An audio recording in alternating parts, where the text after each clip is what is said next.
Hello, everyone. My name is Justin Hollen, and welcome to the Justin Hollen podcast. For those of you guys new here, welcome. And if you're returning, welcome back. For those of you guys who may not know me or what this podcast is about, I am a mathematical finance master's student at the University of North Carolina at Charlotte.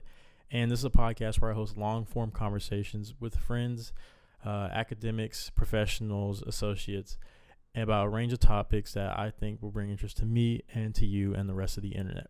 Before we get started, I'd just like to say, if you guys could leave a comment down below or like or subscribe or anything like that, anything that helps support the channel, I'd really appreciate it. And if you have an idea of anybody that you think would be a great guest, or if you'd like to be a guest, I ask that you guys please leave a comment down below or DM me on Instagram. Today, I have my friend Julian Sadur on the podcast, whom I've only known for a short time, but who I enjoy talking to about his life and hearing his perspectives on a range of multiple different topics. And to give you guys a little bit of background, Julian Sadur is a national Edward R. Murrow Award-Winning and Emmy-nominated journalist who has been at Queen City News since 2021. On this podcast, we talked about topics ranging from news to religion to politics. We even talked about his award-nominating stories. I hope you guys all enjoy this podcast. First of all, I wanted to say appreciate you coming on the podcast. You're my fourth guest, so I know you're very busy as an anchor and news journalist. So, like, you're technically a journalist? Yeah, technically a journalist. Okay. A news anchor is what I do, but I'm a broadcast journalist. Okay. So, journalist encompasses all. Okay, gotcha. Okay, so how did you get into news? So, originally, I never thought I'd be in news. Originally, I wanted to be a sports broadcaster. I thought I was going to be like ESPN, Stuart Scott, one of those guys. And when I went to college and got serious about my schooling, I played 2 years of junior college baseball, but knew I wanted to get into sports broadcasting afterwards. So at Montgomery College in Rockville, Maryland, I had mass communications with the track and journalism as my major. And then when I transferred to Towson University, it became mass communications with the track and new media and journalism. Okay. And it wasn't until my first job outside of college that I realized maybe sports wasn't the avenue. I was doing sports and news for a newspaper back in my hometown of Rockville, Maryland. I was writing for the Montgomery County Sentinel and doing online TV. And could you bring it up a little bit? Is that better? Yeah, like more aligned with your... Oh, okay. Do you hear yourself better? I don't know. I do, yeah. Okay. I'm not used to these mics, man. No, you're good. Normally I have something on my lapel, so I'm worried about like popping the mics or anything like that. Is that good? No, you're good, yeah. As long as you're like talking somewhat I gotta into talk it. right into it, huh? I mean, you can hear yourself better. I can fix it later, but it's just... Okay, Yeah, I'll talk right into it. Yeah, appreciate it. So when I got to my first job outside of college, or after college, we covered Freddie Gray, and I got a chance to watch, and those were the Freddie Gray riots in Baltimore City, where he was in the back of a paddy wagon with some other people, ended up dying because of an injury that he suffered during Baltimore police custody. What year was this? This was 2015. Okay. And so we're talking CNN was down there, Fox News was down there, MSNBC, NBC, ABC World News. And it was a chance to see, one, really the Black Lives Matter movement up close and personal. Mm-hmm. Two, it was a city that I was familiar with, going to school in Towson down the street from Baltimore. And I'm watching it in flames. I'm watching pharmacies get looted. I'm watching security guards looting with the people that are in Baltimore City. I'm watching police say, hey, we can't protect you. We're holding down the line. The National Guard is called in there. Like, I'm seeing tanks in a civilian area. Mm-hmm. And at that point, when I was doing my news coverage and then watching that night on CNN, whatever it was, I watched 5 different networks cover the same story, but they were 5 different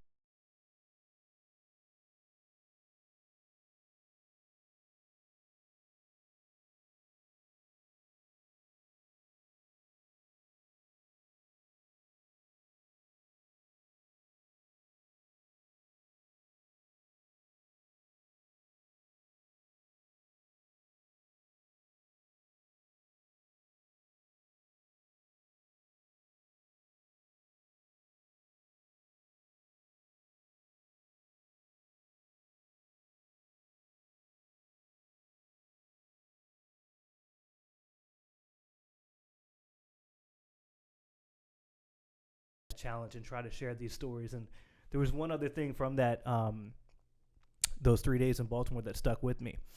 There was this dude who was like leading the protests, young guy, probably like 23 years old, and he wouldn't talk to anybody.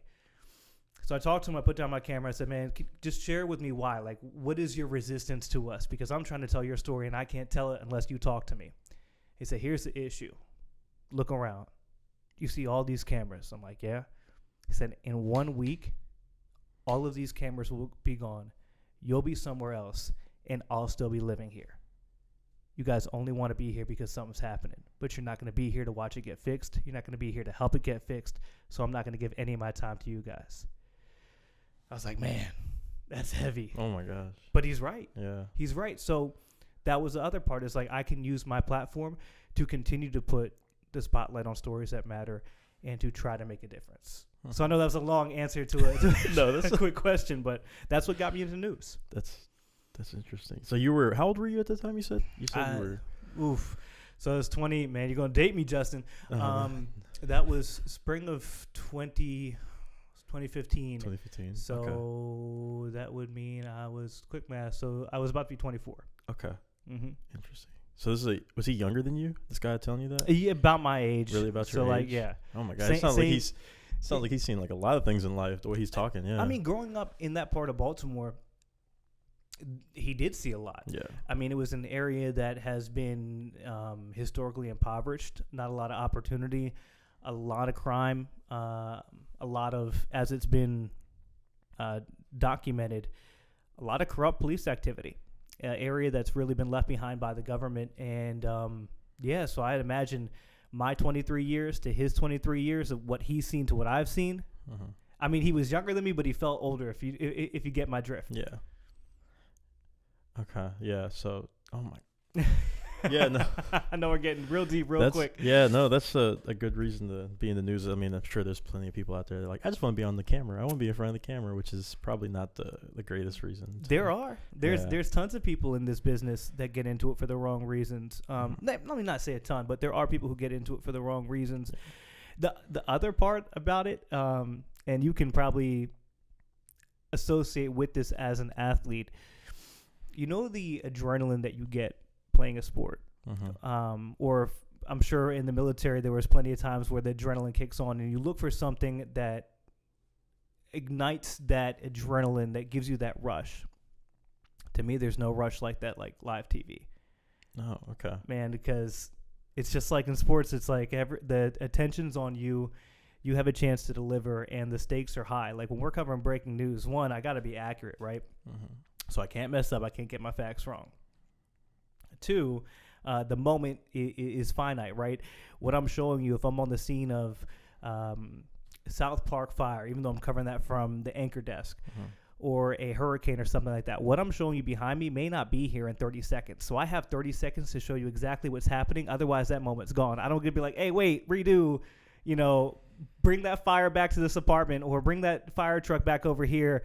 Or if it's a tornado, like make that tree fall down again. Mm-hmm. I have a finite time to nail that message and get it to you. So the stakes are high. It's anxiety driven. It's stress driven. But man, it's a rush like nothing else. Do you still feel that pressure? Like for the first time you were, like, what does it feel like now? Because I'm sure the first time you ever were on camera is probably way worse. Ooh, man. The first time I was live, I darn near blacked out, man. You were right with you, man. Yeah, I can believe that. Because, and this was back in my old station where they didn't have, now I can hear my anchors and everything in my ear. Back then, this is a small market, Salisbury, Maryland. I think we're market 147. And that's a quick thing. Markets are ranked by size of people who mm-hmm. watch TV. So you can have markets that are 200 plus, 100 plus. For example, Charlotte is in the top. I think we're 22 or 23. DC's number 7. Mm-hmm. New York's number 1 or something like that. Yeah. So this is 147 to put it into context about how small this place is. But you're literally in your ear. You get a sign. It's like cue and go, and then it's silent. And in your mind, like, man, everybody's paying attention to me. If I look stupid, like I'm gonna forget my words. Oh yeah, no, that's gotta be nerve-wracking. Yeah, but now there's still adrenaline. it's bigger for bigger stories, but I think you handle it a different way. It almost allows you to slow down time almost, and you lock into the zone, but you definitely still feel anxious. And the moment I stop feeling anxious, I know it's the time to get out. Really? Okay. Yeah, that's what I was like thinking. Like, how does like that going on camera? Like, how do you even get prepared for that? Like, it's just practice. Is it just? So is practice? Yeah, a lot of it. My friends in college, especially one of them, Brendan Haffey, we would go out for the night, and then he'd actually have me do these fake weather casts, but just be like, it's almost like freestyling, but with the object. So we'd be out, and he's like, in Ocean City, and he's like, Julian, what's going on? Make up a scene. And I'm like, yeah, I'm not going to lie to you, Brandon. I'm here in Ocean City, and looking at the waves, we have possibly a tropical 2, tropical 3 storm on our horizon. People are already starting their evacuation policies here. We've been hearing from fire and EMS all day that they are urging people to get out while they still can. And then I tossed it him like, Brendan, what are you seeing down here? And Brendan was just doing this for the fun. He'd be like, yeah, man, I don't know. Like, the waves are crazy. Yeah, we're looking forward. Hey, it's about a 30% chance of things are going to be really bad. Back to you. But we do that, and in a weird way, it helped me just spur the moment, get ready to go live, practicing like doing it, and then repetition. But it's weird things like that somehow help me become better and more comfortable with it. Okay, so you definitely think, like, do you look back at any of your old footage, or like how do you critique? Do you like look back at your footage like from something you did like yesterday to critique yourself to like improve, or like how often are you doing? You got to watch the film. You got to watch the film. I need to do it more often. I hate the way I sound on TV. I think that's about everybody. I think that's everybody hates how they sound whenever they look back in a video. But you guys do a different voice. Yeah, I mean a different voice. I say it's pretty similar to code switching, which I'm sure being biracial. It's like, I can't talk the same way to my parents I talk to my boys, right? Yeah, that's true. And so when I'm talking to the audience, I want to talk in a way that everybody is going to understand exactly what I'm saying. Okay. So you ever talk to an old person, they're like, slow down, Justin. You're speaking way too quick. I can't enunciate. Yeah. So I got to make sure whatever I'm saying, even the old person, Ethel at home, sitting in her recliner with her little rug on her legs and her coffee in her mug, that she can understand. Because if I don't get the message to Ethel, getting it to her is just important as it is to getting to somebody who's 22 who can probably pick up what I'm saying if I'm speaking a little faster and I'm not hitting and being crisp on each one of my words. So that's why you hear us do what people call like a news voice. It's just so everybody understands and I can speak clearly enough. Gotcha. Okay. That's what I was getting at, the idea. Like, because I feel like the words are pronounced way differently most of the time when I hear like people like you or your fiance or like Claudia like talking in normal, and then I hear their news voice. It's a lot. It's different. Well, because like especially Jordan, even to an extent too, but everybody mentioned like we're all ethnic. And so you think about how language is done, linguistics are done in our home. It's so fast paced. Yeah. It's a lot of his hand motions. We eat half our words. Yeah. You know what I mean? Like I don't know anytime when I'm speaking to my brother where like right now the way I'm talking to you, I'm probably not enunciating each and every word. I'm eating the last part of my word to get to my next one because I'm so excited to tell you what's on my mind. Yeah. And at home I'm going, my hands are going and everything like that. But when we, again, in broadcast, I can't do that because here's another point. Somebody may not be in front of the TV to see what I'm saying and see my hand motions and stuff like that or see the way my lips move. They might be in the other room. So I need to make sure that what I'm saying is clear enough. And also, there might be video over what I'm saying. So I need to, again, make sure everything's so crisp. That way they can get the message. Okay. And so you're a morning anchor currently. What comes after that usually? Like like, are you fine with being a morning anchor? Like, if you look 20 years down the road and you're still a morning anchor, would you be fine with that? Or like, what's the long-term goal with that? So morning anchor, I guess in some places you could say, what's after that? Do you want to go from morning to evenings, prime time? Morning is prime time as well, the way we look at it. because a lot of people, you have a chance to touch a lot of people as their day is starting before they head out there, give them the biggest news of the day. What happened while you were sleeping? 20 years from now, what do I want to be doing? I love the opportunity to tell stories. I love news. The industry is changing. If you'd asked me at 23, 24, 25, I would have said I want to climb the ladder as high as possible, right? Now, man, I focus, like, I want to be a good dad if I'm blessed enough to have kids. Like, I want to be there for my fiance. I want to be there for my kids. Like, I was telling my dad a couple months back, when they put me in the ground, right, and they put a headstone, even though I want to be cremated, but for all intents and purposes, what would the headstone say? That's what they always say, right? What would they say when your story is all said and done? I could care less if it says Julian Sadur, a great journalist. I wanted to say Julian Sadur, he was a great father. He was a great friend, had a loving heart. All that's the stuff that matters. So wherever I can be at 20 years, where I can provide for my family, be there for my kids and their life experiences, man, that's all I care about. Yeah. That's beautiful. That's beautiful. Thank you, man. Yeah, that's because I don't think I could, like, I think I'm in the spot, like the headspace where you were at, where I'm like, I want to get to the top. Yeah, that's where I'm at right now. So now the mission is get to the top, whatever that is, so you can financially provide, right? Because it's just the top changes. That's what I found out as you get older. It's like your definition of success may change, but true. You still want to be successful. Like, don't lose that drive. You know what I mean? Yeah, but it probably will change eventually. I'm not gonna be like, I want to be the CEO of Bank of America or something like that. Maybe that doesn't die. I don't know though. But wait, if you can find a way to finesse both, why not? That's true. Why not, man? Like, don't limit yourself, and I'm certainly not going to limit myself. Again, it's just the, like, securing financial stability and generational wealth and things like that. Like, make sure you take care of you and your own.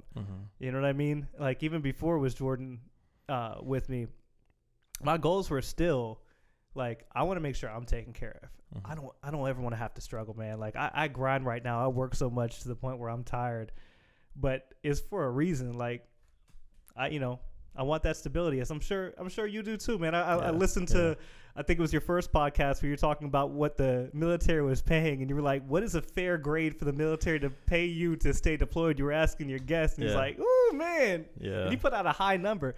But shoot, I get it. Like, your 20s, your 30s, these are the times in your life where you can work. Like, you can work a lot. Like, our bodies can take a lot. I want to be compensated for my prime. That way, when I'm old and dusty, I'm not, outside of a Costco or something like that. And no qualms if that's what you do. But that's not what I want for myself. I don't want to be working at 75, 80 years old, man, decrepit. Like, oh, where's Grandpa? Like, he's out at Costco greeting people. I don't want that for me. Yeah, that sounds like, it's kind of depressing, honestly. Like, watching, like, because I feel like the generation, like the elderly, like 80 to 70 years old, like they didn't know about, like, all of this stuff. Like, I feel like they were just told to get a job and work, and like, you can just put it in your savings, and then your savings doesn't really do much when inflation's going crazy and stuff like that. So no, you're right. Yeah, I mean, financial literacy, I think that's one thing I'll be honest, I wish my parents had been better at teaching me. I was financially illiterate coming out of college, coming out of high school. Financially illiterate probably a good part of my 20s. And I wish, I know South Carolina is doing stuff now. Different schools are requiring financial literacy. But for our parents, I didn't know anything about a 401k. I didn't know about, how to properly save for this, or what good credit looks like, or any of that stuff, man. And this system is so tricky, dog. A couple of bad decisions, a couple swipes here and there, and you're in the tank not for like a year, but like you could set yourself up for financial misery for life before you're even 5 years into being into your 20s. I know. And miss a couple payments on a credit card, credit score is done. Yeah. Just like, I'll pay it later. When are you gonna pay it later? Did you forget the bills you got next month? You forget college tuition, things like that, like the car note, all these things. So that's another thing, man, about growing up with our parents. I think it's like really interesting when you look at people who grow up in different social classes, what their parents had in terms of their education and how that sets their kids up for life. Yeah. And I make no qualms about my parents. I think I have two amazing parents. They love me to death. They provided for me. They gave me so many opportunities.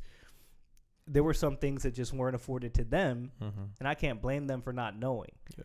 Right? Like my friends' parents may have been financially literate, and therefore they pass that knowledge on to their children. Wasn't necessarily like that, you know. Not my parents' fault, not my fault. Just kind of the way the world is, where you know who you're born to, what social class you're born into.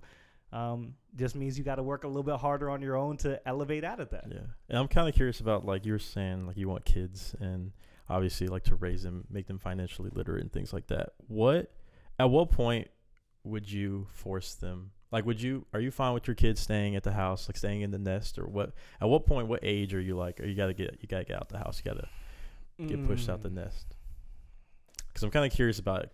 Everybody, I feel like, has a different perspective on that. Like, as soon as they turn 18, they're out. Or as soon as they graduate college, they're out. No, I'm just saying, like, that's how I've heard people, like, as soon as they turn 18, they're kicked out. As soon as they graduate college, they're kicked out. Or, like, what's your opinion on that? I would say it's a case by case. I can't say without having them and knowing where they're at. But I'm not going to put my child out on the street if they're struggling and they don't know no better. Now, I say that, and maybe that's what the lesson is, where they have to go out and learn the hard way. I hope it doesn't get to that point. But if you graduate college and you still have student loan debt, and you have a couple things, if you found a way to rack up some credit card debt, if you can work for a year, 2 years, and live at home, and I can save you paying that rent payment, I mean, you look at rent in Charlotte right now. We're talking about like probably, if you want someplace nice, like two G's a month, right? For just rent, not even utilities and things like that. So my math is terrible here, but like 2 G's a month. Oh no, I'm sorry. Yeah. So what's that? 24,000. 24,000, right? A year. So if I can save my child $24,000 a year, 48 over 2, like and they can put that to it, like leave my house debt free. And that's, that sets you up for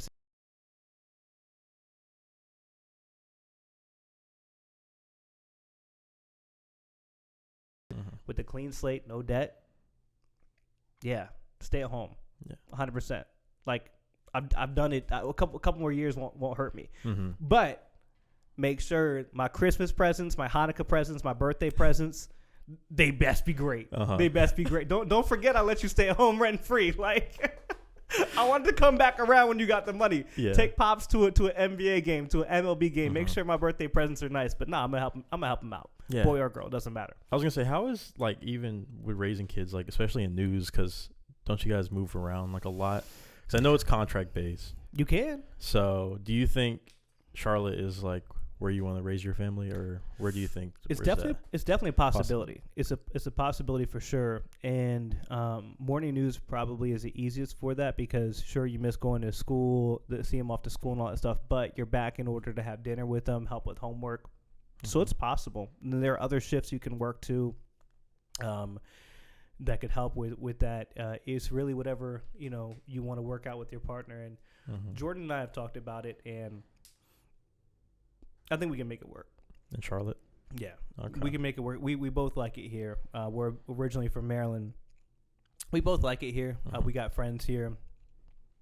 Family is not too far away. Yeah, I was going to say, family, how far away is that? So Maryland, I mean, it's a 2-hour flight. Less than Philly's less than a 2-hour flight. I'm not sure how long my parents are going to be there, but her family, and then we also have family in Florida. So they're not far either flight-wise. Ideally, we'd like somebody to move to North Carolina. But yeah, man, because that's another thing I want my children to have. Like, I want to be close enough to grandparents, to aunts, uncles, where they grow up knowing who their family is. I didn't always have that for me, so I want that for them. Yeah, I've always wondered what it's like to have that, because like my whole family is here in Charlotte. Like, they're either in Charlotte or they're in Gastonia or Belmont, and like that's like all my family is here. So like I always wonder, like, do you feel like, I don't know, like that like it has an effect on kids when they don't have like their grandparents when they're getting raised, or like when they don't see their family, like their aunts or cousins and things like that? Like, how much of an effect does it actually have on them is what I always wonder. It's a good question. I think it can have a big effect. And here's why. At least for me, growing up, so my mom's half black, half Japanese. My dad's Russian and Polish. He's Jewish. And we had my aunt, my cousins there on my dad's side, near us growing up, which was cool, and I love them so much. But growing up brown and being interracial, being biracial, you want to find other people that look like you and know where you came from, and not having that was detrimental, I feel like. So had I been closer to my cousins and things like that, I think it really helps, because it helps you figure out, having family around you helps you figure out who you are. Yeah. Where did I come from? You can have questions easily answered. What was grandma like? What was life like? What's our culture? So I think it helped. Now, in some instances, people got crazy family members. That doesn't help. That's detrimental. Like, there's some family members that don't need to be anywhere near the conversation. But for the most part, I think it's beneficial. But again, just like, you wouldn't know the inverse. I wouldn't know. Yeah. You know what I mean? Like, in my mind, it would help. I don't know, but I'd like to find out. That's true. Does so you said your dad was he's Polish Russian? Yeah. Okay. So when did your family, do you know when they came to the States? So I know more about my mom, my dad's mother's side. Okay. A little bit about my dad's side, my grandpa's side. My mom's his mom's side came over from Russia prior to World War I. Okay. And they actually escaped the SARS coming from Russia. There's a story that my dad remembers of his grandma telling him they were at the border, I believe, for Germany, and they're in this wagon with hay on top. And the soldiers have pitchforks, and they're going into the hay above their head. Okay. Because they were trying to kill all the Jews, get them out. And they made it across and then did the long, ship voyage to the United States. There were a few cousins already over here. I believe their cousin Sammy was here. And they were the ones that sponsored them, because you had to have somebody to sponsor and vouch for you here in the United States when you came over. So they sponsored for them, and they ended up growing up in Baltimore. Two of their cousins ended up fighting in World War I. One actually died over there. One came back. But that was their story, and they grew up as Jewish immigrants outside of the Baltimore, Washington D.C. area. Yeah, man, like they lived the immigrant life, but they made something of themselves. Tried to. Yeah. Oh my gosh. Yeah, I can't even imagine that, trying to go through Germany and coming from Russia all the way over here. So they were in Russia, or was? Like you said, they're Polish too. So the Polish is from my dad's side. Gotcha. They were Russian. They came over, and my dad said my grandma wouldn't speak Russian at all, because it just reminded her of a bad time. I think she spoke a lot of Yiddish. But yeah, they didn't really want to talk about that time, because they fled persecution, and they fled as like kids and came over, and started anew. And man, They had it rough, man. Yeah, they had it rough. But yeah. Why? So obviously, are you more Jewish? Like, what is your religion? Like, what's your religion? So that religiously, you claim? I'm Jewish. Okay. More culturally than religiously. Okay. I like the cultures, the celebrating of the holidays. I like the religion somewhat. I was away from Judaism for a long time, just because of how I was treated in Hebrew school, being a brown kid in there. And I didn't really feel a sense of belonging there. But that's the story of a lot of my upbringing. Is like, man, there's a whole bunch of white kids here, and I don't fit in, and they're looking at me weird. And it's like, man, I don't want to be around here. Like, y'all don't even like me. Like, what am I doing here? And so I stayed away from Judaism for a while, but my fiance, she's Jewish, and going on birthright to Israel this summer, I graduated, changed a lot for me. So leaning a little bit more into it now than I did. Wait, you said you're going on birthright? No, I went on birthright. You went on birthright. Yeah, I went in 2014, the height of the Gaza conflict. Okay. And that was a whole experience in itself, going there in the middle of not as severe as it is now, nowhere near the same magnitude, but definitely in a country that was on the brink of war and hitting a bomb shelter or tried to get into the bomb shelter, didn't get in time. I've seen missiles be shot down over Israel. I've seen our tour bus get diverted because there's a protest going on there. Like when we landed, it was right after 3 Israeli kids were found, I believe, in the wooded area or something like that in the countryside, dead. So that sparked the whole entire time. So I got an interesting view of Israel too. Yeah, I was gonna say, how long were you there for? I was thinking it's 10 days. Oh, really? It's not okay. So it's not that long. Okay. No. I thought it was like a month or 2 months. No, or man, something. no. It's a 10-day trip. Okay. But you see all parts of Israel from the north to the south. You go to the desert. You go see the Dead Sea. You go see Jerusalem, Tel Aviv, all these places. So it's a jam-packed 10 days. Okay. Yeah. Interesting. So you said what?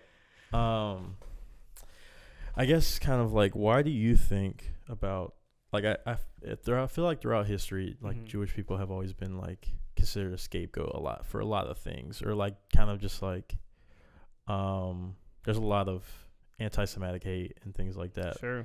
So like, why? I don't know. What do you think is the reason for that? Like, why do you think they're? Yeah. I'm kind of curious about that. Like, why do I think Jewish people are often the scapegoat? I think part of it is because Jewish people aren't ever really the mainstream. You're not so most countries where Jewish people are, with the exception of Israel, right? The main religion isn't Judaism. Yeah. Main religion is probably Christianity or something else. So you go back to like the Spanish Inquisition, where they're pushing this branch of Christianity, and they're persecuting Jews because it's always easier to look at like who's not with us, right? Who's not sitting in our group? Who's not sitting at our table? There's those Jewish people over there, like they don't believe the same stuff we do. We're always an easily targeted group. Yeah. They kind of keep to themselves. They believe a different religion, and so when things are bad, it's always easy to look at one group and say like, let's blame our problems on them. And you look at the roles that Jewish people found themselves into, mainly in like banking, right? Originally, it was looked at as a dirty job, like way back, which is crazy to think about now, especially in Charlotte, which is like a banking mecca. Yeah. Everybody wants to be a banker. But back then, it was viewed as a little bit dirtier, right? Because you were dealing with, dirty money and things like that. People didn't want to become bankers, but Jews did. They took a job that was available to them. Yeah. And so they were already kind of grouped into like a dirty occupation. And pair that with like, oh, they control the money, they control greed. So I think we've always been a very easily targeted group that's different from the rest. And without having, again, a country except for now Israel, where, you're the mainstream, it's always easy to point and like, sack this off. It's not too different, man, from go to my mom's side, the story of blacks in this country. It's, why were we targeted? Why were we able to become slaves? Well, we had the most easily identifiable marker, which was a difference in skin color. Humans, I think, they always want to find a way to group together. And if you're grouping together, there has to be a group on the outside. And whether that be religion to separate you, or the skin color, size of your nose, size of your eyes, facial features, whatever it may be, they look to divide. So I again, I know a long answer, man, but I think that's why the Jewish people find themselves on the outside looking in a lot. I was gonna say, because it is pretty common. I feel like it's like throughout history, like at least the recorded history, it seems like it's always been like Jewish people. The Holocaust, Germany needed somebody to blame the recession on, right? Like those were really bad times leading into World War II, not just for Germany, but you look across the United States, we're dealing with the Great Depression, and the world was dealing with that, right? They needed a scapegoat to get out of it, and it was just like, okay, like, hey, Hitler's pushing blonde hair, blue eyes, Christianity, like who's not that? These people, and it wasn't just Jews, it was gypsies as well, but like it was an easy group, like, hey, they're not like us. Blame them for our problems. Like we would be fine if it wasn't for the Jews. And like when you're hurting and you're looking for a reason to believe, you look for anything, little glimmer of hope, that becomes something that a country can align behind. It's like, well, it's not my fault I'm not doing well. It's their fault. Let's get rid of them, and you're willing to try anything to make your life better. Next thing you know, you have a whole entire country persecuting, Jews because of their religion. Yeah. What do you think is some practices or like beliefs that Judaism has that other religions don't have, or like maybe somebody that isn't religious should adopt? What do you think are like some of the greatest parts of? I think one thing I love about the Jewish religion, and again, I'm not a student of the Torah as I should be, or a rabbi, and I probably wasn't the best Hebrew school student either. But I love the fact that we push doing tzedakah, which is charity, and something called mitzvot, which are little acts of charity, like little acts of goodness, right? And I always try to imagine, like, what's something I can do to make the world better? What's a mitzvah I can do? Whether that be, somebody who's hungry on the side of the street, like, hey, man, let me go get you a meal. Or holding the door open for somebody. Or, you see somebody who's lost in the area, it's like, hey, man, do you need help figuring out where you are? I think that's one of my favorite things about it. I know that's not a huge thing, but that's my favorite thing, is I always try to, like, find the good and find reasons to do charity. And so that would be one of my favorite things. Okay. Interesting. Yeah, that's definitely something that I feel like more people should adopt for sure. I could even say that for myself. Like when goes back to the golden rule, though, which is, like, I think the best rule, like, do unto others as you would have them do unto you. Like, just be a good person. If people just try to be a good person every single day, be a lot of problems that would be avoided. I wonder where that came from. Do you know? No, I have no idea, man. Yeah, I'm kind of curious. The golden rule. Idea. Like, I'm sure. I wonder where it came from. Like, but and it's crazy. That's like the golden rule, but name a rule better than that. Like, that's like crazy. I wonder if the person who said it, like the person sitting next to him, was just like, "Yo, you just changed the game, man." Yeah, they probably were like, "Nah, that's dumb." At first, they're probably like, "Nah, that's dumb." With any great idea, the first thing they're probably like, "Nah, that's not true." There's like, "Man, that's whack." Like, let's go rob this guy over here and get his money. I'm sure, yeah. Let's go rob him for his sheep. Like, yeah. But man, like, if whenever that became to be the rule that was followed, I wish more people would follow it 100%. Yeah. Well, when people ask me about like who would I meet, like from history, if I could pick anybody, I usually say Jesus. What's your opinion on Jesus? So, it's funny that that you say that. My fiance asked me. It's like I would like to. Jesus is one of the people I would like to meet. Here's why. I hope I don't, offend anybody. I would just like to hear it straight from his mouth. Yeah, that's it. Like, hey, Jesus, tell me how it is. Did we get it right? Like, because there are all these people that follow your teachings, but like, just so I can hear it from you, because we've all played a game of telephone, right? Of how things get. What is it, man? What's the dealio? That's what I want to know. Yeah, that's what I would want to know too. Yeah, that'd be a great conversation, I think, to have. Right.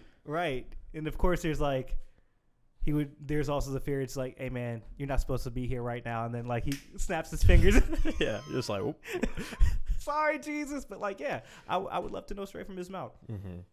Yeah, I always, because it's like, I mean, there's him, there's Moses, there's Muhammad for like the Islam faith, and like all these like influential people that, I don't know, like it's kind of crazy. Like if that, like I wonder if we will look like 2,000 years from now, if there'll be people that they're looking at that are from this century that they're like looking at like that, like a religious prophet. Yeah, they're looking at it as a religious prophet that maybe in a game of telephone it just got misconstrued down the line, which I always wonder about, like things like it's that. It's possible. Yeah, like I'm sure, because I feel like we look at what's his name, like Attila the Hun and Genghis Khan, and like some people are like, oh my god, he was an amazing leader, like he was a great warrior, all that stuff, but he just murdered people. Like he was literally like the Hitler of like 2,000 years ago. But now people like worship him, and so I'm like, Hitler. But there's not a religion.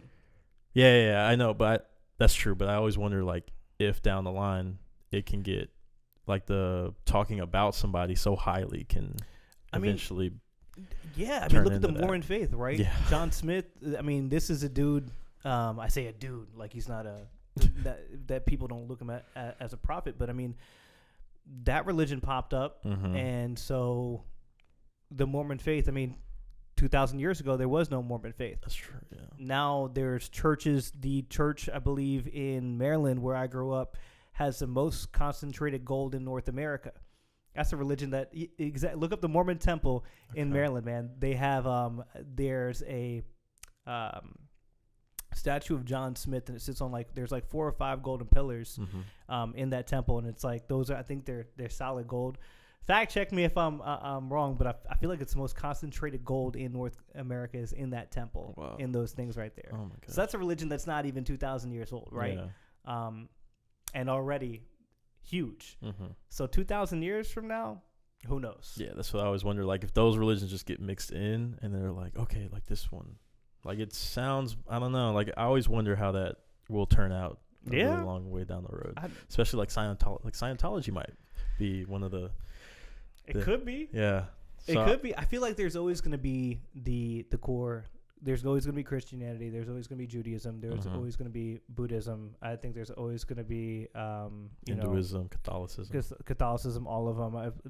Those are the Muslim faith. I think it's all going to be there still, the core, and then whatever else. Yeah. Who knows? Yeah. Who knows, man? It'll just be streams. Yeah, I could definitely see something like that. What do you think happens when you die? Oof, man, this podcast is deep. Oh man, what happens when you die? Man, I don't know. Yeah. If I knew, I'd be a lot better off getting that financial security that we talked about. Yeah. I hope there's a place. I hope there is. I know the Torah has teachings. I don't believe there's an afterlife in the Jewish faith. Again, not the best Jew, but I hope there's a place, man, because there's a lot of people who have gone that I'd like to see again. So I don't know what happens, but I'm going to keep on living my life, trying to do as many mitzvot, as many positive things to fill my cup. And hopefully if there is somebody at the end and they look at the scales, hopefully my scales tip in the right direction. And I get to go to a place where I can see all my loved ones again. Yeah, I always wonder about that. Like, because I think I was listening to some physicists talk about how they think that there's a higher probability now that we're in a simulation than the probability that we're not in a simulation, which is like a scary thing to think about. If we're just like in a simulation, which is are the birds real? I don't know. That's like, there's so many theories out there about like death and what happens afterwards. So it's like, I don't know. What a wild simulation it is, though. Yeah. And I wonder who gets to watch it. Yeah. Well, there's a theory that like is as time goes on, eventually we find all cures to everything. Eventually we find cures to cancer. Eventually we find how to live forever, and pretty much we never have to worry about we figure out how the storm weather conditions, how the storm asteroid impacts, how to pretty much make ourselves invincible. And at that point, we'll be so bored because we have nothing to like that is dangerous, or like nothing that spikes our adrenaline, that will look for other ways, which is where you create a simulation that you can go into and you can live it and have all the dangers of dying in a car crash or dying in an airplane crash or living life and having kids and maybe not like having a miscarriage or things like that. So there's just like so many things. I can see that. Yeah. The question I would have is, if you find a cure to all these terminal illnesses, if you put an end to famine, if you put an end to all these things, you're going to have an overcrowding issue on your hands. So where do we go? Are we still on Earth? Do we go someplace else? Is Earth part of the simulation? Is this like... That's true, yeah. That is a good question. There'd be a whole lot of people here if nobody was dying. That's why I ask about reincarnation, like the opposite kind of.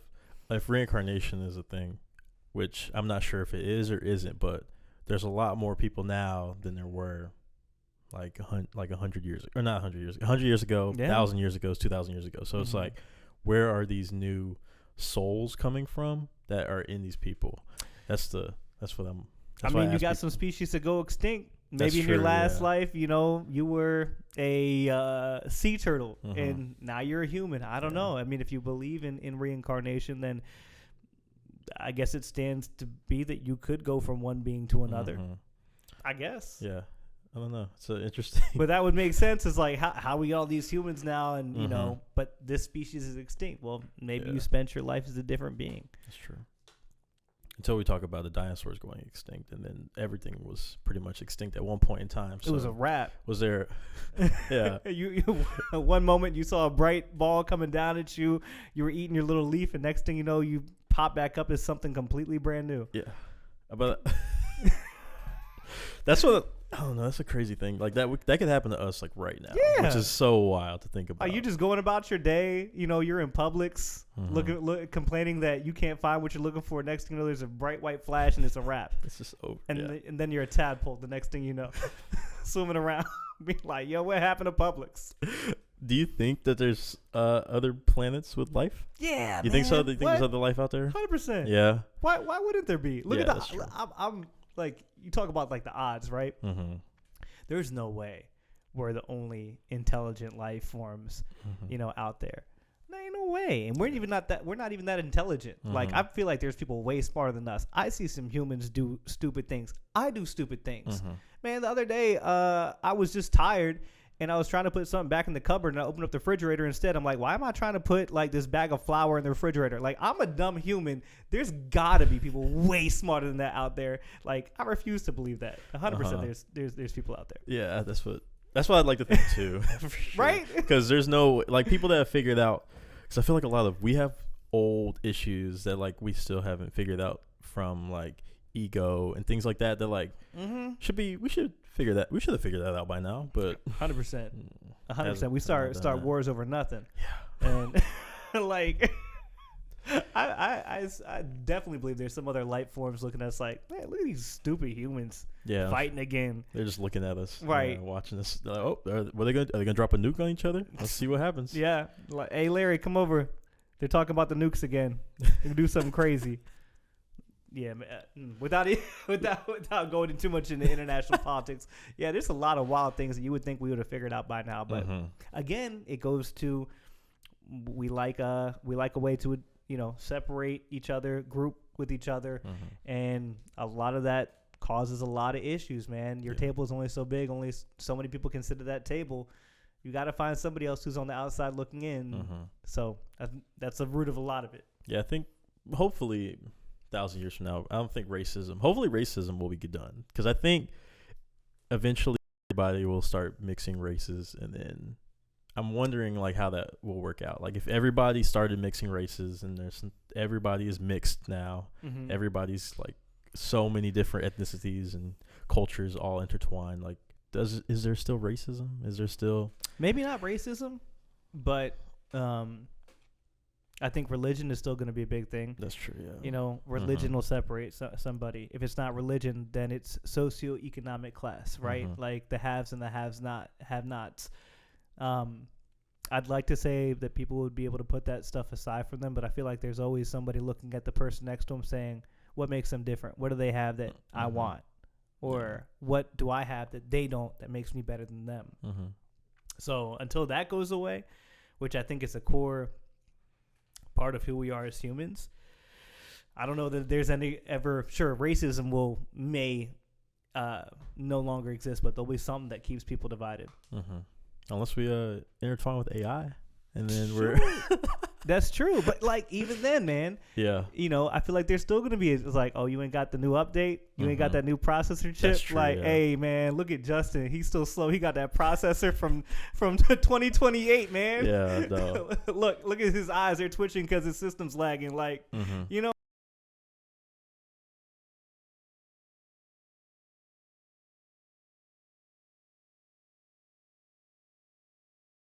Like that, you know, they always want to have an edge. Yeah, I'm wondering about that, because I was talking about that with my last guest, Shreyas. We were talking about how the first person that does like that intertwines with like artificial intelligence or like is hooked up to the internet, like has like that chip or whatever, like they're gonna be so much more ahead of everyone that there's probably gonna be a very large gap that they'll create from like just from a financial perspective or like and then. Because I'm sure if you understand the markets, you understand everything like that, you're just gonna, from the internet, you're just gonna wipe everyone out for like, not wipe everyone out, but you're gonna be a lot more ahead than. Would you do it? Would you be the first? I think so. Yeah, I think you'd be the so. first. I think I would if they asked. I think so. Because I mean, what if you become one? What if you become that Messiah you're talking about, and there's a whole entire religion after you because you were the first? yeah. But two, man, you know, we have this positive view of like, man, everybody will accept it. But what if you're not allowed to trade stocks? Mm-hmm. What if you're not allowed to work a regular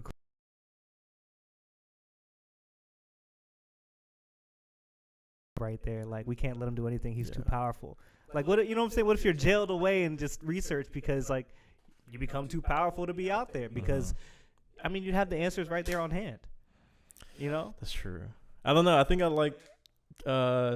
I'd put myself on the line for it. I think. Yeah? Yeah. You risk it for the biscuit? I think so, yeah. Just. What do you think the first thing you do when you became, like, blended with AI? What would you do? That's a good question. I don't know. I think I would just see how much what I could do. Like if I could start speaking every language, that would be interesting. Because if you can start speaking every language, ooh, that'll be a interesting thing. That'd be a fun place to start. I would love that, man. Just be having conversations with everybody. Mm-hmm. Like, you like talking to people. Obviously, you got a podcast, man. That would be a game changer. If I could talk to anybody, be dropped in any country, boom, like, let's go. Let's have a conversation. Yeah, there would be no miscommunication at UN meetings. You could be like, that's not what he said. He said this. That's so true. Like, nothing would be lost in translation at all. You'd also never be able to get away with people, like, talking ish about you in a different language. Be like, hold on. I understand everything you said. Slow down with that, buddy. Yeah. Because I feel like some of the wars have probably been started because of translators. Because a translator mistranslated something. Something got lost. Like, wars have been, 100% wars have been started for less, where just something just got lost in translations. Like, I didn't mean it like that. I mean, dude, look at how many things get misinterpreted just through text messages. Yeah. We're speaking the same language, man. Like, you look at a text message and it could mean something completely different, but if they take it a different way, bro, that's why I like calling people. Yeah. Just talk to me on the phone. Yeah.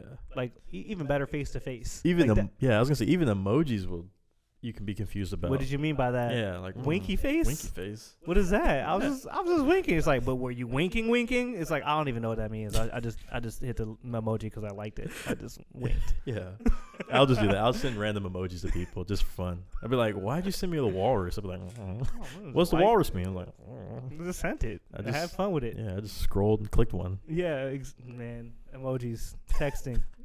100% lost in translation. But yeah, no, I would definitely want to do that or see how much information I guess I'd have, because which is kind of a crazy thing. Like, imagine all this like work that people put in. Like, we are in school for 13 years of our life minimum. If you graduate high school, it's like, what if you like a snap of a finger, you're 5 years old and you just have all the information? Would you know how to implement it though? Like, you know, you have the knowledge is one thing, but would you know what to do with it? I don't know. I feel like you might, because if you have, well, I guess you'd only have whatever the experiences are on the internet.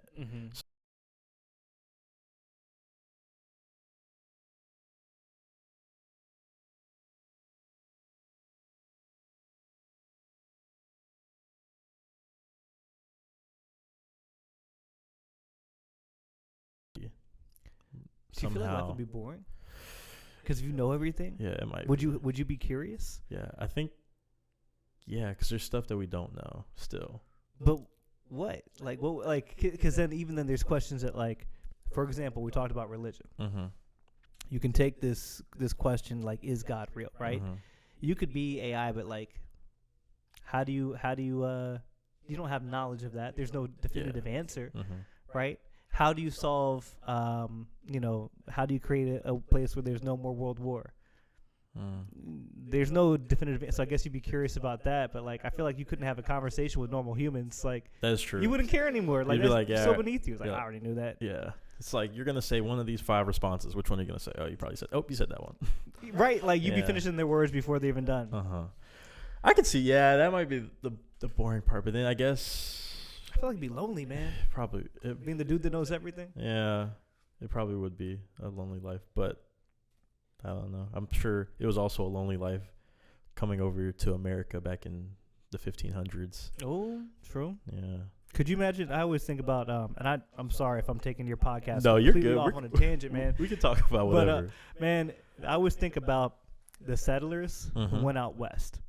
Oh yeah. And I think about it, man. Like, you got to tell me it's me, my wife Abigail, our 2 kids, and this wagon and some horses, and we're supposed to make it over the Rocky Mountains.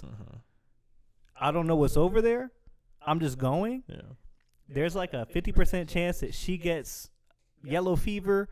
My kid gets something. They could all be dead by the time. We could all be dead. I may not even make it. And then if I do make it, my reward is a plot of land. It's really not my plot of land. It belongs to the Native Americans, but we just said this is your land. And then I have to defend it with no help? No grocery store? Yeah. If I don't grow my plants and crops and, like, I'm go hungry, if I don't hunt and get something, like, my whole entire family dies. There's no heat in my house. Like, I have to build a house, fire every night. Bro, man, no way. I'm dying. I'm not. That to me is such a lonely life, bro. That's so lonely. Yeah. I could never do that. Yeah, that sounds. There are some crazy people that did it. I think it goes down. Like, I think it trickles down into your bloodline. Because, like, my family has been, as far back as we know, they've been here since the 1880s. Okay. So, like, we have that far back. We don't really know what was before that. Like, my granddad always tells me that my great grandfather to, like, the 8th power is was an assistant to George Washington. I don't know. Dang. I don't know how accurate that is, but Presidential. But so he says that, but, like, we didn't go. The farthest, like, our family ever went was Asheville. I gotta like, ask, west. on the white side or the black side? The white side. Okay. Yeah, I do not know the black side. So your family owed your family. Probably. Yeah, no, I used to tell people that as a joke. I'd be like, yeah, my great grandparents actually knew each other. Like both of them? I was like, yeah, both of them. Yeah, both of them. They didn't know it. One day we're gonna be related. Now get back to the field. But yeah, no, the first they went was west. Okay. West was Asheville. And so I feel like a lot of my family is very, like, they're not super, like, they're very content. Like, with whatever they have, they're fine with. They don't need, like, a lot of things to be happy. And I feel like those people that went west were the type that were uncontent and were like, I need that. It's crazy we call them settlers, obviously, because they settle somewhere, but they were really the people who didn't settle at all. It's like, I want to see what else is out there. Yeah, I can see that. And I feel like those are still the thrill seekers that you have nowadays. Like, man, wouldn't that be crazy, though, if you see somebody who's a thrill seeker and, like, let me guess, you come from settlers. Your ancestors pushed west, didn't they? It's like, actually, yeah, they did. Like, they settled in Omaha, man. They were like, they left whatever and went out west. I can see that. Yeah, I wonder how much it is, because, like, especially Hollywood and things like that. Like, you have to be very risk seeking to go out to Hollywood and try to be a actor or work in music or anything like that. That's true. I mean, you're picking things where you're deviating from, like, a job with, like, a lot of structure, where it's, like, completely dependent on you and yourself, and, like, that's the way the settlers were. It's not like you could take, like, this, cookie cutter job. It's like, yo, you're gonna go out there. There's gonna be nobody telling you how to run your homestead, what to do day in and day out. Like, it's completely up to you to make this work. Good luck. Yeah, that's it. I don't know if I would be able to do that. I think if I was ignorant to whatever was out there, like, I'm sure the first settlers didn't know about grizzly bears, and they didn't. Maybe not. Yeah, they probably did know about. I mean, maybe if they were up north, they probably knew about wolves and some bears. But, like, sure, you see a black bear, it's not the same as a. I mean, if you've never been to the mountains before and something's exclusive to the mountains, it's the first time. And, like, now, man, you can look up on your laptop, on your phone, what a grizzly bear looks like, right? Like, we learned so much in school. Back then, man, you might hear a story about a grizzly bear. Yeah. But can you imagine the first time seeing a grizzly bear, bro? Yeah, and that's the first time you're learning about it? Learning about, like, this is the first, that's it. Like, I got to, all my knowledge right now, figure out what to do in this situation. Like, what do I do? I probably black out screaming like Kevin Hart, like, ah! Yeah, no, Like, that thing's outside of my homestead, and there's not another neighbor for, like, 500 yards. Yeah, no. Bro, I'm sweating. Like, and the rifles back then, bro. Like if you miss, it's a wrap. Like, you over there reloading, kind of, yeah. Hey, yo, this thing's coming at me. Like, you got one shot. It's not even that accurate. You got a musket ball, bro. Yeah, I know. A musket ball. And that thing is not gonna do nothing to that bear. To a grizzly bear, yeah, no. Bro, it's a wrap. You're done. Close the door. Let's all just hide and pray. You sending me out? Like, if me and Jordan were dating, I'd look at her dead in the eyes, like, baby, if I go out there, I am dead. You gonna send me to my death? The best thing we could all do here is just huddle together and be real quiet. Yeah. You can call me a wuss, but I ain't about to die. This musket against that grizzly bear? Nah. Yeah, no, there were some crazy people out there. Especially, like, okay, the grizzly bear's gone. It's like, oh, you hear a whistle. And you're like, is it Native Americans? Is that? Imagine that, too, having to deal with them. No, man. It's a wrap, bro. Because, again, like, you know, if you are within a fort or something like that, but if you're on the homestead, that's a wrap. That's a wrap. You know, I'm not surviving that battle. Like, and again, I'd like to think of somebody. I would be more of a, you know, a fight, not flee. But when you outgunned, you outgunned. Yeah, that's true. Like, it's 5-on-1. Nah, man, I'm not John Wick. Yeah. I'm dead. I'm dead. I mean, you're a trained Marine. You surviving on a homestead with a musket against 5-on-1? Yeah, I don't know about that one. I'm sorry. I'm gonna have to send some smoke signals in there or something for some help. Right? Send a smoke. Hopefully Charlie sees me from 500 yards away. Yeah. And hopefully Charlie's willing to come get you. Because Charlie could see it and be like, man, that's a shame about Justin. Native Americans got him. Yeah. I asked for his corn last fall. Yeah. He didn't give me no corn. I'm about to give it about 2 days. I'm about to go over there and take everything he had. See what Justin left behind. Yeah, no, there were some savages. People that did that were crazy for sure. Or they had to have been in trouble or something. Yeah. I mean, that's the other thing, right? You do look at it from a point of opportunity where maybe that was the best opportunity for him. Like, hey, every single job in this town's taken. Or, you know, my family has always been lower class. There's no chance of us, you know, rising up in the social economic system. The best chance for me to provide my family, we talked about at the beginning of the podcast, that you know, that financial cushion, that, you know, that good life, maybe in their head that was the best chance at it. True, yeah. You know, you look at I'm not sure, so your family is obviously they stayed in North Carolina, but you look at the Great Migration, like my parents, my ancestors, they moved up from the South to Detroit, part of the Great Migration after the Civil War, and the opportunities in the South were starting to dwindle for people. So they went up north in hopes of a better life. Like, man, that may have been it, because the draw to be able to provide your family with something, the draw to be able to have hope that things will be better for not you, but really like your future generations, that's a powerful motivator, man. Powerful enough to set yourself in the middle of nowhere on the frontier and be like, man, I hope I figure it out. Yeah. Because if I do, then like my family has that house. And you, man, look at it. Probably there's families that have moved out west, that did move out west, and their families probably still own that property to this day because their great-great-grandfather said, you know what? I'm going to go find out what a grizzly bear is. Yeah. That is a crazy thing. Yeah. I'm sure there's probably somebody was sitting on Hollywood for hundreds of years, like 200 years, and then they're like, okay, I guess I'll sell it now. Yeah. My great-great-grandkids will sell it. Yeah. I always say, like, if I could go back in time, but it had to stay within like 300 years, I'd go to my ancestors and be like, all right, y'all got to claim some land. Smart. I'd be like, just claim it. And I mean, one of those things too, it's like you look at the history of North Carolina, man. The first gold rush was here, right?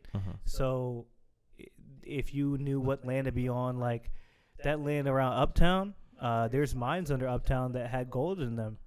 I would have been like, yeah, 100%. Take that land and don't sell it until you get to this price.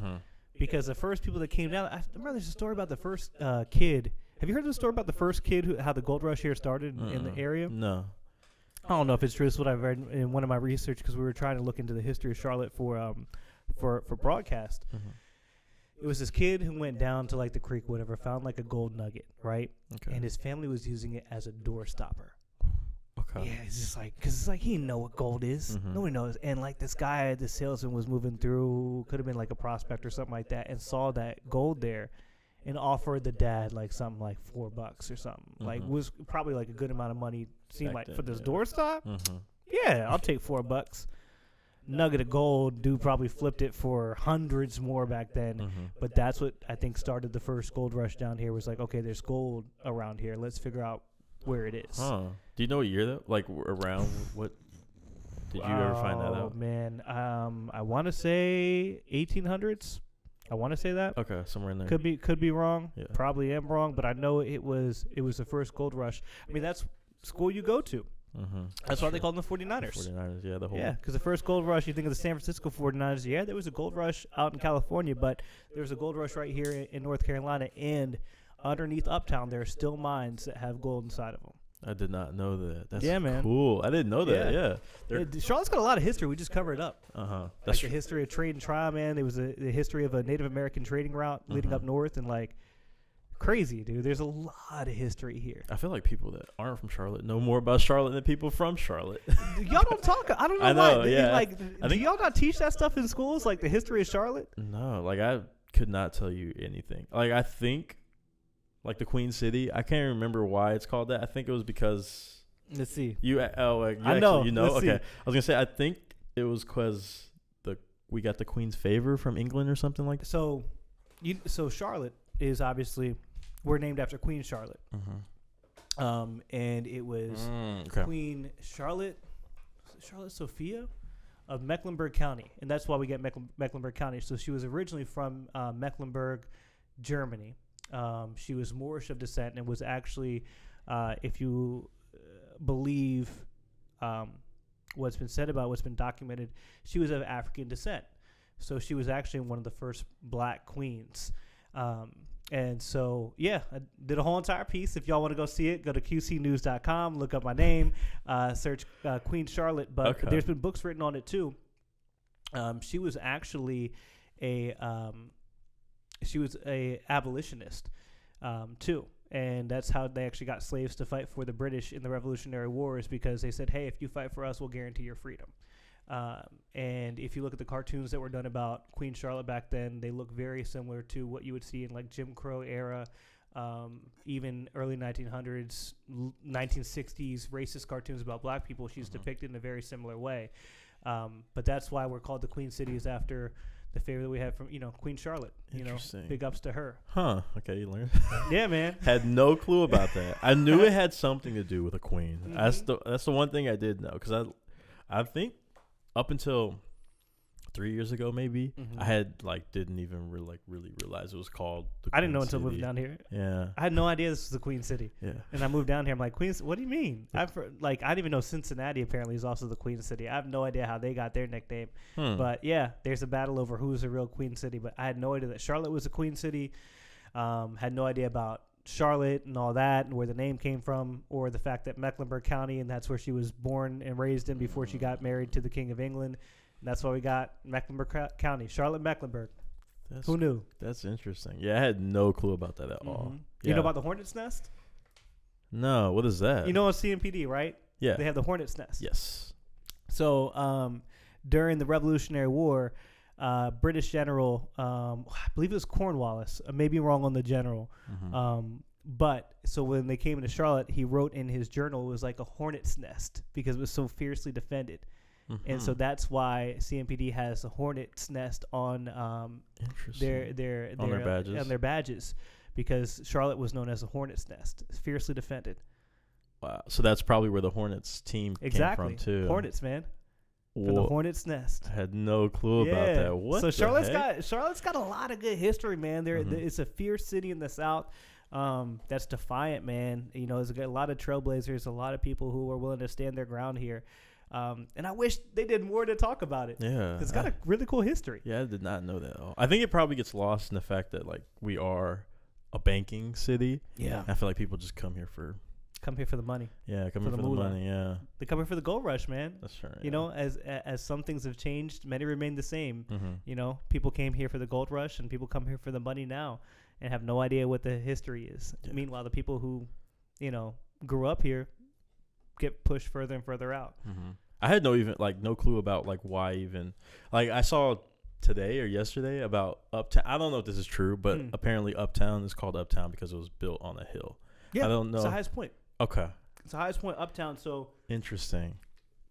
Trade and Tryon are two historic trading routes, and they intersect in the middle of Uptown. Four corners where we have the four statues, which is the center of Uptown, and also the highest point there. And actually, a fun fact we had. I'm gonna forget his name. Hugh, is it McCall? Yeah, Hugh McCall from Bank of America. Bank of America. Yeah. And he came to talk about the history behind the Bank of America building. Mm-hmm. Okay. Okay. And he wanted, and the reason why he built it a certain way, because I think the other one tallest was the Wells Fargo building at the time before he built it. Yep. I think it was Wachovia at the time. Wachovia, maybe. Yeah. And the way he built it, and he's such a dog for this. He built it in a way where it would be visible. Because you ever, driven around Charlotte, you come down 85 or 77, you don't see all the buildings. Mm-hmm. The first building you always see is that Bank of America building. Mm-hmm.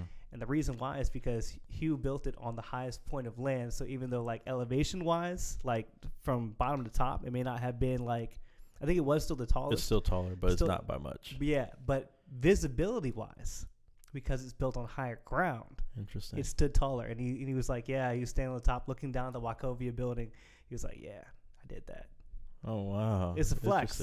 Yeah, it was a flex. I'm pretty sure he built, there was another building that I think at the time it was called, I can't remember the name. It wasn't Bank of America though, because this was before banks could be throughout like multiple states. Mm-hmm. I think it was like Nations. I don't remember. That's Nations Bank or something.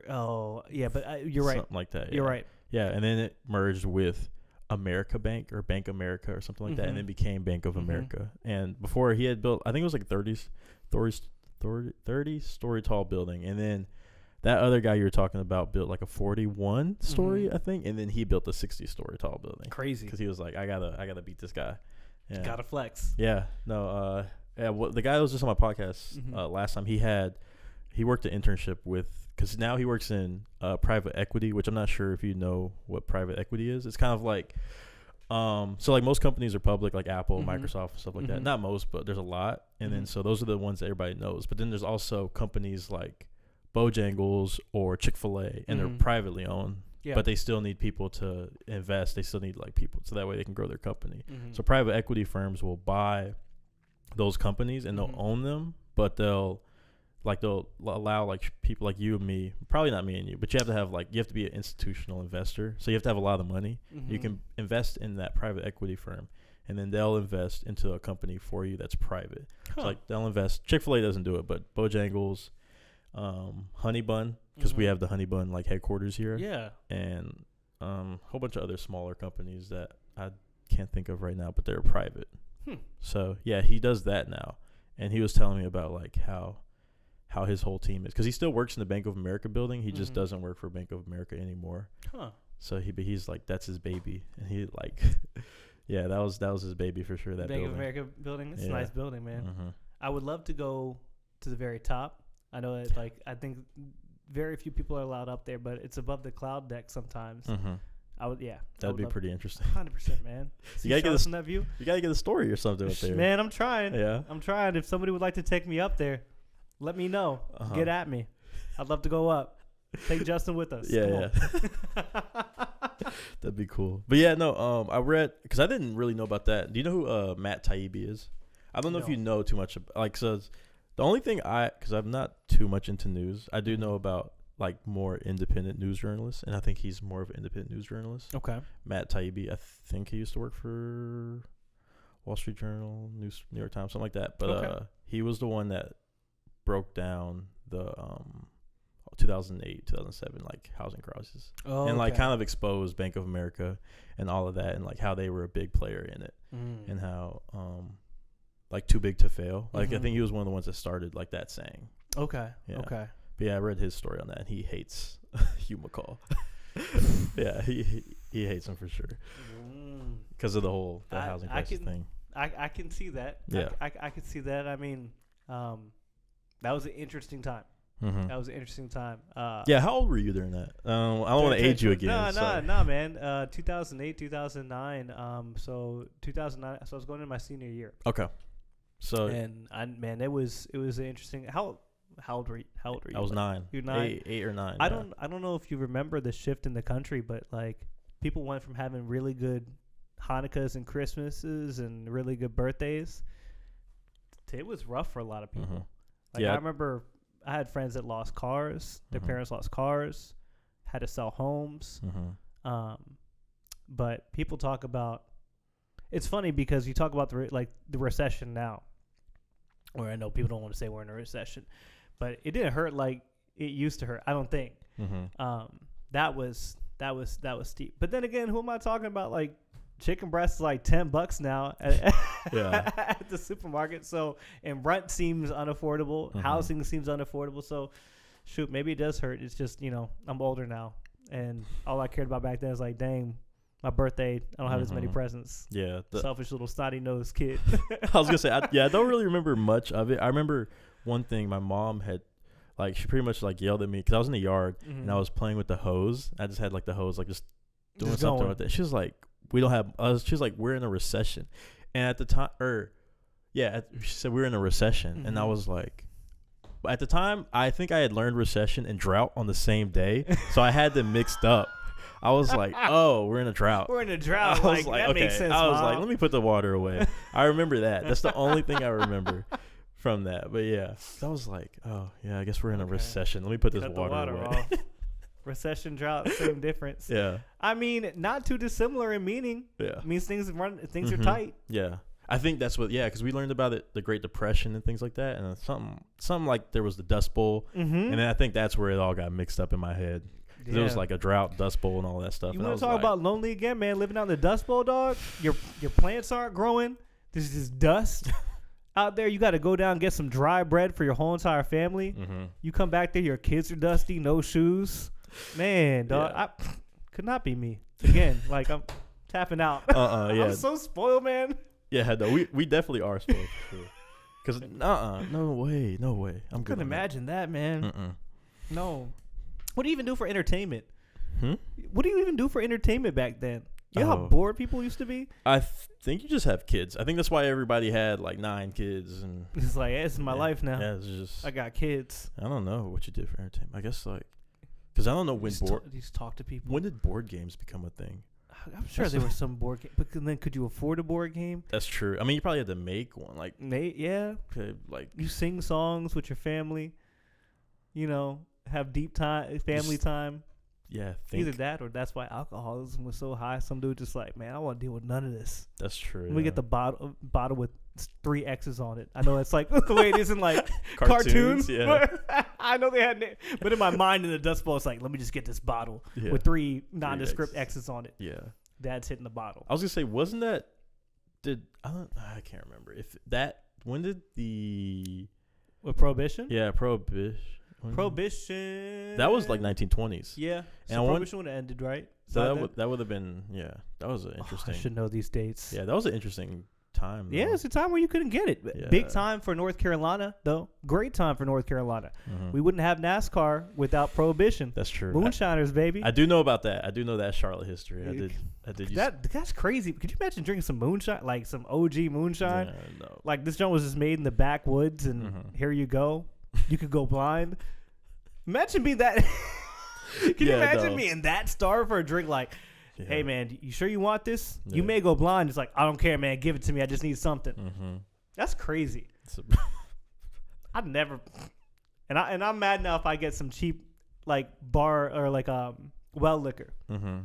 Yeah, I don't have anything that's make me go blind. I always wonder because they always like they did that, and so then they realized like that was a horrible idea to make alcohol illegal. Like they're like we gotta retract that. Yeah. And then they do the same thing with drugs. This is where I'm always wondering, like, I mean, like the thing is, no matter what you do, if you make something completely illegal and you try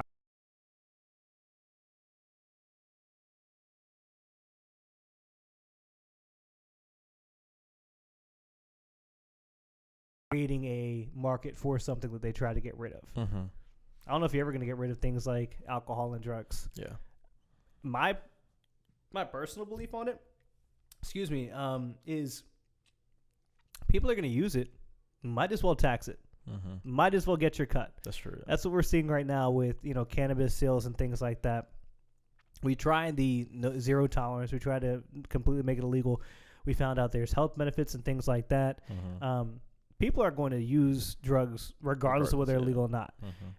It's just a question of quality, where are they getting it from, and can we make sure that this isn't going to kill people? Because, I mean, you look at fentanyl, right? If you wanted to make sure no fentanyl was out there, how would you do it? Then you regulate what drugs people can get. and you have it sold to the government. Mm-hmm. Could solve fentanyl right there. But let me not say too much No, you're and good. get kicked out of my job. No, you're But good. Yeah. that's what we saw with alcohol and what we saw with drugs. You try to make something completely illegal, you're going to create a black market for it. That's what I always wonder about. But you also I don't know. It's a weird thing that they haven't I mean, I guess weed will eventually become. That'll be cannabis will be the first thing that's probably federally legal. I'm assuming because most states are almost legal now. I think Charlotte, or not in Charlotte, but North Carolina. I think Cherokee area or Cabarrus or something like that. Yes, on that is on Cherokee tribal lands. It is now it's medically available, and you can be a North Carolina resident and get your license.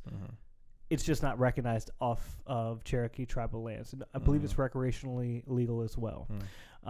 Interesting. But yeah, I hope one day it's federally legalized, just because that would also allow for scientists to do more research. I know it's very beneficial for people with severe seizures, use in terms of PTSD, cancer as a treatment, just to help mitigate some pain. I mean, there's a lot of research done about how it can be really beneficial to a lot of people, and they don't have the same side effects as drugs like hydrocodone, things like that. Opioids in general. Yeah, man. My thing is why would you not let the nation's best minds research this? Come on now, we're paying them to try to find cures for things. Let them look at anything. Yeah, that's true. If something makes it better, why not? Just because you're told oh, it's a drug, it's bad. I mean, shoot, we used to be giving speed to housewives back in the early 1900s.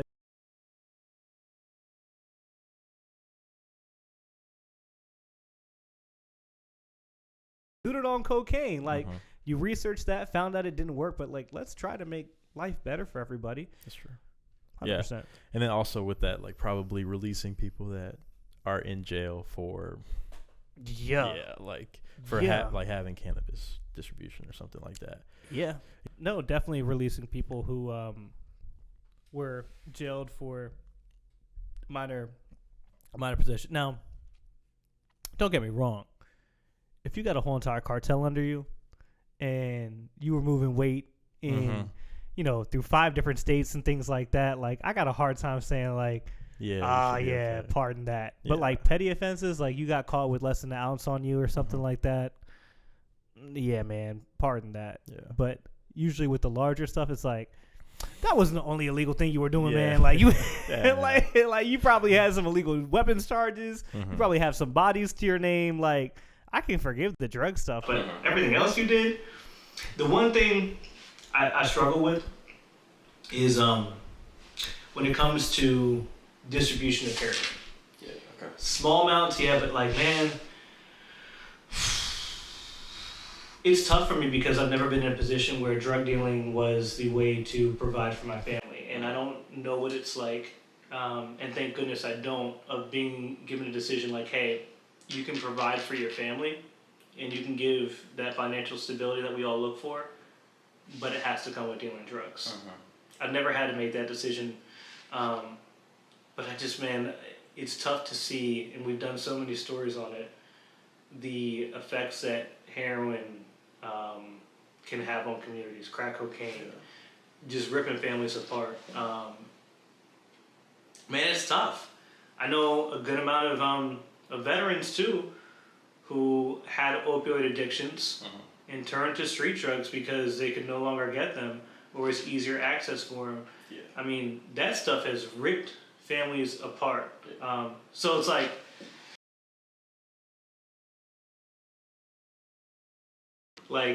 if you moved over your time thousands of pounds of heroin into an area, or crack cocaine, how many people overdose from that? Does that person bear responsibility for it? So somebody does, right? Somebody has to. Yeah. Well, what do you think? I think I don't know. Yeah, you were talking about with the fentanyl thing. I've had a friend that got out of the military, and then I guess he got something that was laced with fentanyl, And so like with that is something that's super, I feel like common because it's happened twice now actually. Really? Yeah. And like guys that I've known, like. Were they okay? No, like they passed away. Wow. Yeah. Which is a crazy thing. Like they're like, you would never expected it, and it's just like I think one of them had weed that was laced with fentanyl. And then that was weed that was they just rolled up or whatever, and it was fentanyl and they died. Yeah, that was what I was told. So, which is a crazy. So how's that make you feel? Like that's why I think personally, like I think most, like I have a very different view. Not a different view, but I think a lot of things should probably be legalized, or at least that way things can be regulated. Because like if you are gonna do a drug, it'd be better if it has been like cleared by the FDA. 100%. And then that way you don't have to worry about, like obviously there's gonna be like for a whole generation probably, it's probably gonna be super scary. Like there's probably gonna be people that like die because they're gonna be like, oh, we can do all these drugs. But then once it becomes normalized, I think it'll be like alcohol. Like people are more normal with alcohol now, I feel like, versus with drugs. Like you don't have to go to get moonshine that might make you blind. Right. Yeah. And well, I mean, I think no matter what, you're always going to have people who struggle with addiction, right? You can give somebody the most knowledge they want to, but things are going to happen in people's lives where they become addicted to something, right? Whether it's legalized or not, you're never going to be able to save everybody. But if you can save more people that way, like I'm with you. It's like at least legalize it. Make sure that the stuff that people are getting isn't going to kill them. If they choose to abuse it, they choose to abuse it. Like coffee, caffeine, right? People abuse, you can get addicted to working out and work out too much where it's unhealthy. There's so many things that people just will become addicted to and abuse. But because of that, I don't think that we should stop. We shouldn't allow it at all, right? We shouldn't just bar everybody, make it more dangerous because somebody struggles with abuse issues. Like, give everybody the most education possible. If they still decide to use it, they still decide to use it. But like, help these people out. Give them a fight.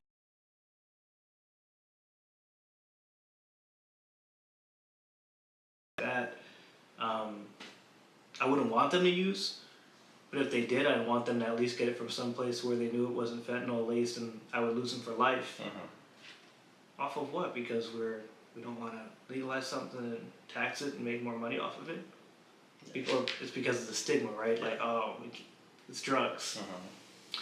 I don't know. It's, one thing to say that, but then, when somebody finds themselves in a position like you where they lose a friend to it, I think your stance changes. I think a lot of people's stances change when it becomes personal, when you live that. Like I said, I've never had the have to make the decision of like drug dealing to provide for my family.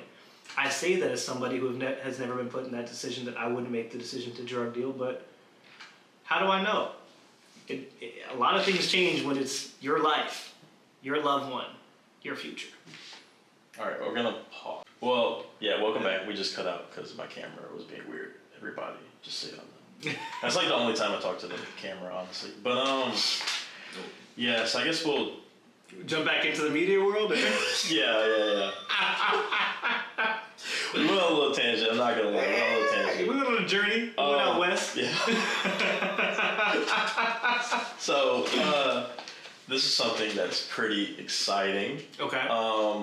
You posted it, I believe it was yesterday. Yeah. So you are nominated for 2 Emmys. Yeah. Correct? 2 stories. I watched them today. Oh, snap. Yeah. Thank you. One was like 5 stories in one, kind of. Yeah. Black History Month? Black History Month, yeah. Okay, so I guess we'll start with that one. Okay. I kind of want to know first, where do you choose those stories? Like, there's plenty of people in Charlotte that have, are very influential in the black community. But, how do you go about choosing those people? So, my thoughts on sharing those, one, I wouldn't have been able to do it without the work of my assistant news director, Claire Otto, and the producers I work with, Janet Parker, Talon Holmes, and the photojournalist, Corey Epps, who helped me do it. But Claire gave us the directive to find stories of inspiration, inspiring the next generation. And I got one story from my colleague Casey Jones. She had seen Dr. Theo Nyame and Dr. Sandy Charles on Instagram being very influential. They have huge followings. Yeah, I saw that, so I was like, okay, I want to find, and there was no real criteria. I just wanted to find good people who had good stories. Talk with them like 100%. These two have a great story. One's a plastic surgeon, one's a cardiologist, and just making a huge difference. I believe Dr. Sandy Charles is a cardiologist. I got to double check that. But both doctors, both black, both great stories. Dr. Nyame came here originally from Africa, and then had a really, really story of just working hard, from working at McDonald's to going to Harvard. And the cousin part was crazy. Yeah, remember that when he was like, his parents were like, either you guys are gonna go to the Ivy League school, you're gonna get good grades, and you're gonna become a doctor or a lawyer. Yeah, so he tells a story about his father sitting him and his brother down, and said, "Look, you got 3 professions to choose from: doctor, attorney, or one other one. I think it was just doctor and attorney. Yeah. And his older brother went first, so his older brother said doctor. So Theo picked attorney. Well, obviously both ended up being doctors. But they were like, he also said, yeah, these are the schools that you can get into, and if you don't want to work hard, I will send you back, and one of your cousins will come over. And I was like, dang, man, what?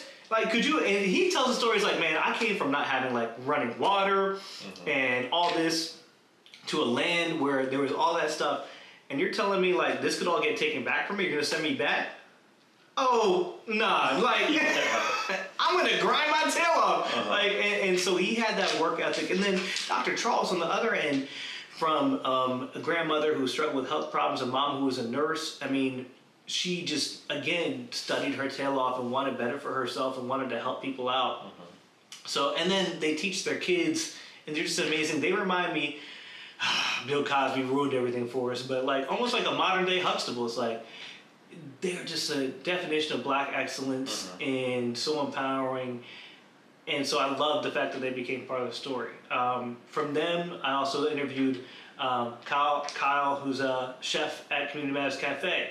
And Kyle is amazing, just a kid from New Orleans, incredibly culinary gifted, knows a lot about black history, and he's inspiring because he's taking his family's cuisines and his culture from New Orleans and applying that now as a younger executive chef in the area, inspiring others because if you haven't heard about Community Matters Cafe, they have a whole entire component too where they help people who are recovering, and they work in the kitchen as servers and things like that. So, I mean, this guy's inspiring.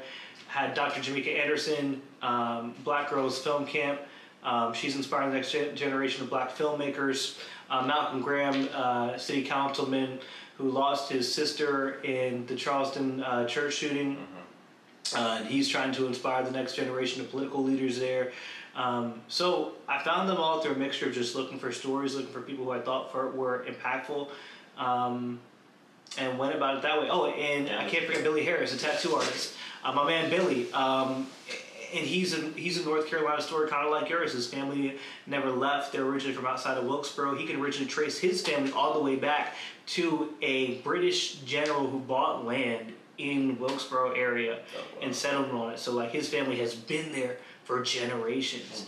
And man, he was just one of those guys who tried something different in a time where there weren't many tattoo artists that looked like him. He wanted to provide a place where people who look like us could come there and get tattooed by somebody that looked like them. And so it's just a really awesome opportunity to tell stories about black history. And again, we talk about like not knowing the history of Charlotte. Like, it goes back to what I said of why I got into news, is to be able to tell stories that matter. And I want kids that look like us to know that there can be other careers other than being a rapper, other than being a sports star, other than having to deal drugs or whatever it may be, that you can be a doctor, you can be a tattoo artist, you can be a politician, you can be an executive chef, you can be a plastic surgeon, a cardiologist, you can be all those things. Our skin color doesn't exclude us from that. We just got to see somebody like us do it to know it's possible. So that was the whole entire point behind it. Let me show all these different people so kids know that this is a possibility for them. Yeah, it was an amazing story. Like, Thank you. It was like, I don't even know like how the block, like there's like blocks, right, or something like that. Like that was like 3 or 4 blocks. I think it was like 3 or 4 blocks. It was a half-hour special. And I think we blocked them that way where there's maybe 2 stories in one block, but the rest of them each had their own block, and just stories of inspiration, man. So you're gonna do another one next year? Or? Plan on it. Yeah, plan on it. I was gonna say, how much freedom do you have with that? Like, was that something? Like, how are you able to? Like, are you bring that up to them, or they bring it up to you? They brought it up to me to do it last year, and they've asked me to do it again, and I'm honored to do so. But they give me freedom in terms of like who I select for stories. Like, there's not saying, hey, you have to interview these people. So I get freedom in that regard. Okay. Of who to pick. Okay. And so what the category is documentary cultural. That's what the category is. Are you going to the Emmys? So I won't be. Okay. I wish I could. I'll be down in Daytona, Florida, covering the Daytona 500. Oh, so, interesting. Yeah, okay. yeah. It's one of the unfortunate things. The week of Daytona 500 is also the week of the Emmys. Oh, gotcha. So my team will be there. I hope that we come home with some hardware. Yeah. Yeah. So for the second story you did, who should trans athletes compete against? Which I'm sure was probably a very could be seen as a very controversial story. Sure. What was like? That's why we told it. Yeah. I was gonna say, so yeah. How did that one come about? Did you? So I knew that it was a bill that was going through the State House, and I've done stories with the LGBTQ plus community before, and not saying my viewpoint on the matter one way or another. Right, my viewpoint's not important. My view should be kept out of it. It's just for the viewer to hear the information, the facts, and then make their own decision. But my thought was, this is such a polarizing topic. I have a chance to provide both sides and give a human story of somebody who would be impacted by this law changing, and then allow people to make their own decision. And both sides of it. Like Senator Vicky Sawyer was great giving us her side of it, why she thought the bill was important. I mean, she's been a girls sports coach. She's played sports as a girl, so she would be somebody who would be impacted by it from the girls that she's coached. But also for Sean Radek, a trans swimmer who wants to compete with the gender that he aligns with, I wanted to share that story because how many people have never had a chance to sit down by somebody who would be affected by the legislation that they could, that could be passed. So I was like, I'm going to bring Sean's story here. I'm going to bring Vicky's story here, Senator Sawyer's story here, and I'm going to and also add in a doctor who does give these hormones out to people who are going through transitioning. Just give everybody all the facts, and then you can make the decision at the end of it. But I wanted to, again, it goes back to giving the stories that matter, and you have the power to control what people see. It's like, man, I got a chance because of my position to talk to these people and give somebody the full picture. Yeah, I'm gonna take it. I'm gonna take that opportunity, 100%. And the fact that it's more controversial is probably because people haven't had a chance to hear both sides and hear both sides without yelling. That's the beautiful thing about news, man. Like, you have an argument, usually people start shouting and things like that. How much do you really listen to the opposing viewpoint? You don't, because you're thinking about what you're going to say next, and you're shouting over each other. During that time, if people watch all the way through, I got you for that duration of it. You sit and watch, and maybe you'll learn something you didn't know before. Maybe it'll change the way you feel. Maybe you'll feel the same way, but I can guarantee you're going to leave it a little more educated about your opinion, the other opinion, and, I think you'll leave a better person for it. Yeah, the levels, like the estrogen and testosterone levels thing, I didn't even think about that, like, doing that. Like, you could be like, hey, we have the same, like, blood levels pretty much, like, kind of, like, and at that point, is it considered even? And, like, stuff like that. And so, like, that, I feel like the girl, or, like, girls transition, or no, the guys transitioning to girls, and then... Sorry, no, I said it backwards. The girls transitioning to guys and then competing with guys. I feel like that one is more, like, people are easier to, like, talk about. People don't care because they think a girl competing with a guy should win. Yeah. Right? But when it goes the other way, 100%. That's where the issue is a lot of the time, which is where... And the argument is that the guys will be guys who have transitioned to become women. So trans women would be superior and have a genetic advantage over cisgender women.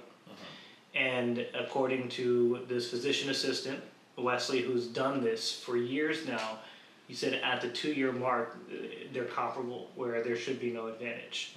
Some people would dispute his findings, but that's his own research. So, again, it's stuff that, like, off the top of your head, you may think, like Senator Sawyer gave me the example. She's like, do you want to arm wrestle right now? Who would win, me or you? And, of course, like, I think I would win. I work out. Like, I think I would beat her. But the idea of introducing the research was, like, take it away from what you just think on the surface.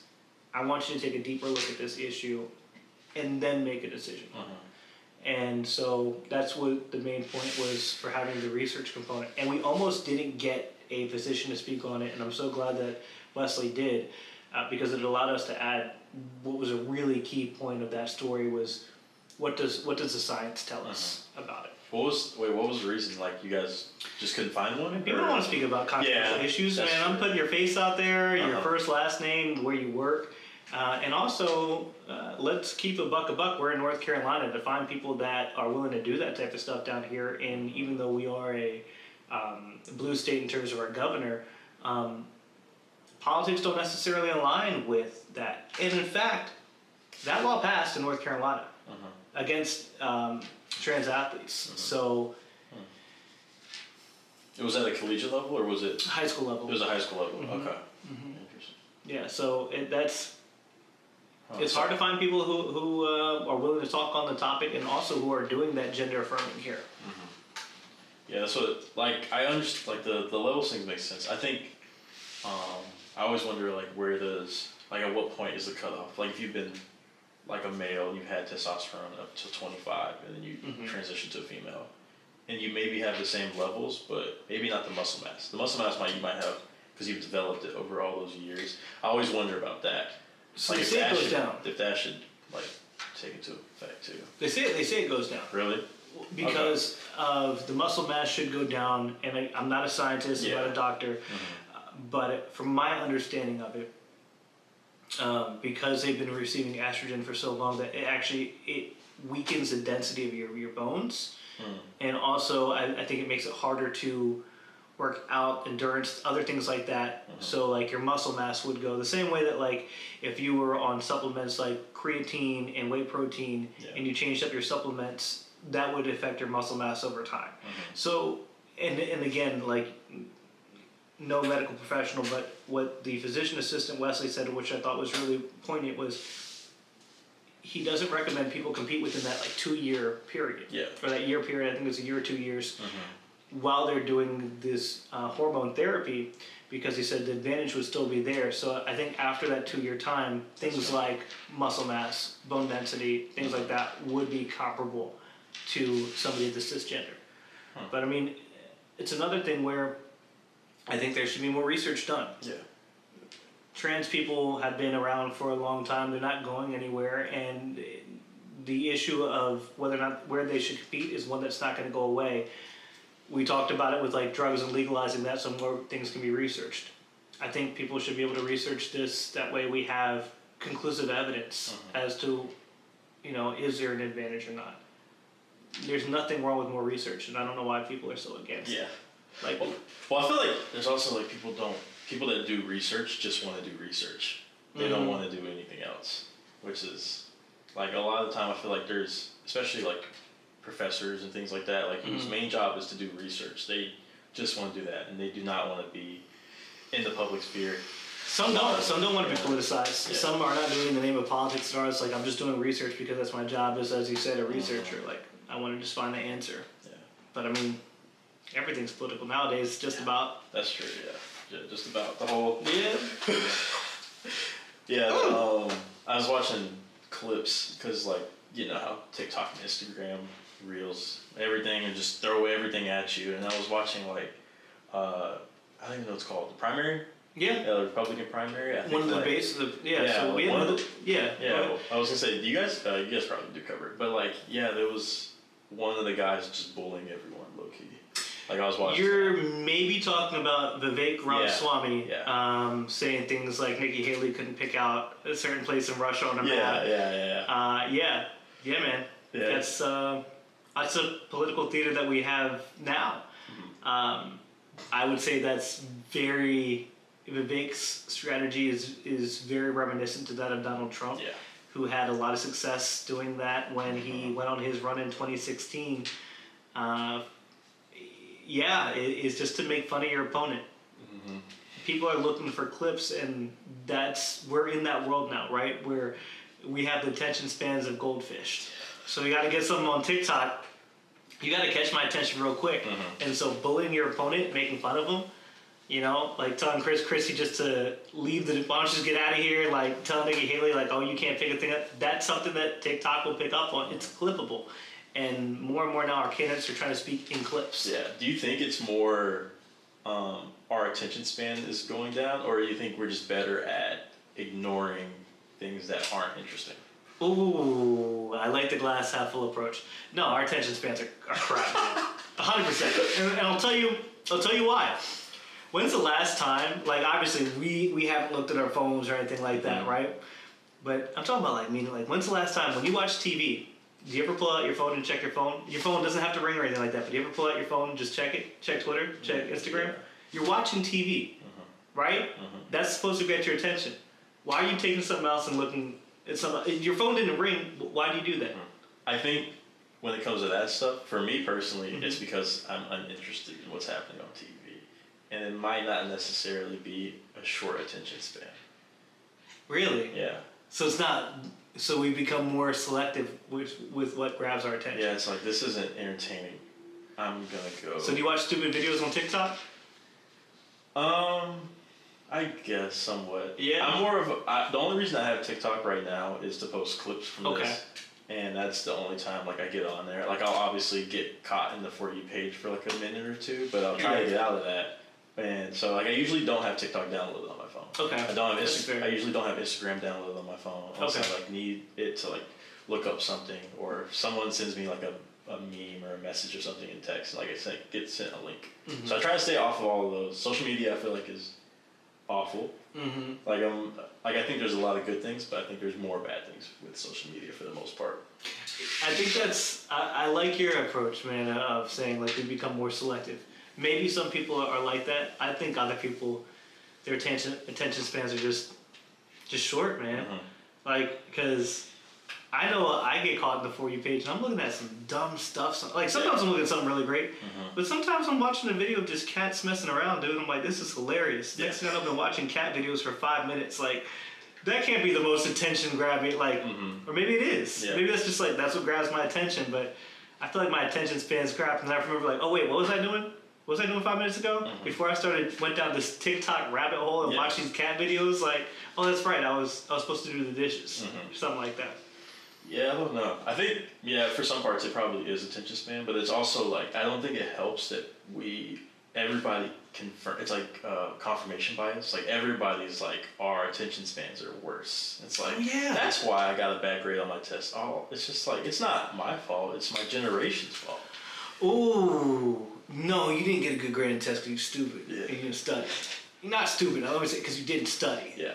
That's a big thing. We do live in, I think, in a culture where a lot of people like to find a scapegoat for it. Mm-hmm. It's it's never your fault.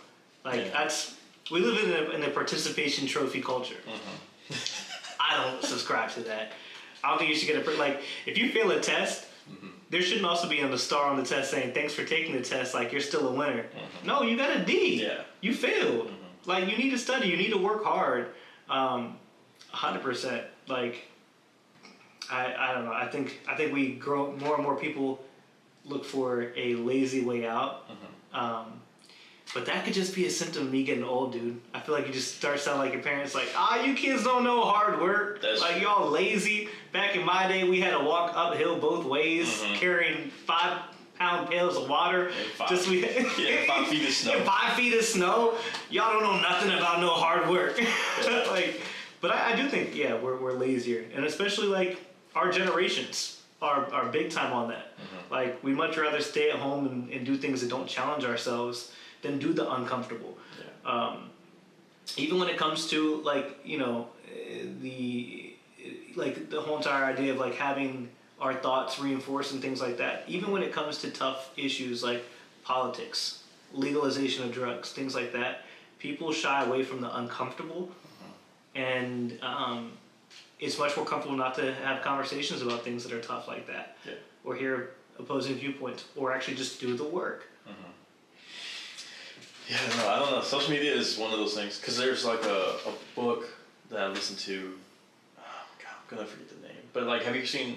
There's like a Netflix documentary. I think it's called The Social Dilemma. Yeah. And it was talking about how like, especially like young girls are being affected by it. Like boys are too, but like teenage girls are getting like super affected by it. Like their depression is going through the roof because of social media. Because you're constantly being compared with, and it's more of looks and it's more mental versus guys. It's not like. I laugh, man, because I don't know. Have you ever looked? Because obviously when we were kids, we didn't have social media. Like kids, like middle school and stuff. Like we were starting to get it. Yeah. But if you ever look at your childhood photos, I used to wear some stupid things, dude. If I had been able to go on social media and see how stupid I look compared to everybody else, I struggled with self-esteem anyway. Like back then, I'm like, dang man, like you look stupid. This is like what cool people look like, and you look nothing like that. Like, what's wrong with you? So, like, yeah, I can see the impact that has. And, like, I wonder how it would have been if it was more prevalent when I was a kid. Yeah. Like, how would I have turned out? Because I feel like that's what you always do in social media. Is like, you check, like, am I cool? What are other cool people doing? Yeah. Oh, that's what they're doing. I'm not doing that. Maybe I'm a loser. Yeah. I need to start doing that, too. And it doesn't help that it's so addicting, too. Yeah. Because, like, but again, man, it goes back to what I was saying about people love to like find what table they can sit at, things that make them group together, right? It's like you want to find people that look like you, that do things that you're doing, like so you can verify that like you're cool. It's like that's what social media is. It's like, yo, let me just verify that I'm cool enough. Let me get that like, and they've proven it, right? Like the sense of dopamine that you get when you get a like or a comment. Yeah. You know, it's just like, oh, I got 100 likes. Like, I'm cool. Because nowadays, they got like 5. I bet you're like part of that generation. Like, did you have people in your school that got like 500 likes off the rip on Instagram? Yeah. For sure. Bro, back in my day, if you got 100, you were doing something. Yeah. Y'all got 500, no problem. I remember, like, I distinctly remember being in a newsroom in Salisbury, like, looking at kids younger than I was starting to interview for stories. I'm like, they got 500 likes, bro. Yeah. What are these kids doing, dog? Why do they have 500 likes? I got 132. I thought I was up on something. Yeah, this kid's got 530 for a picture of their feet, saying, "What's the move tonight?" Like, what am I doing wrong? Yeah, no, it's a different. I don't know. It's hopefully it'll like I don't know like what the result will be eventually. That's what I think part of it is it's something we struggle with the news big time. How do we compete? Because back in the day, like people used to rely on their newspapers and their evening news, right? Like you came home, 5 o'clock news came on, like boom, we're sitting down for dinner. Let me get the news of the day from my local news station. 10 p.m. Let me get my news of the day from my local news station. Let me read my newspaper to see all the things happening in my community. People don't need us like they used to, man, because now you can get the news right to your phone.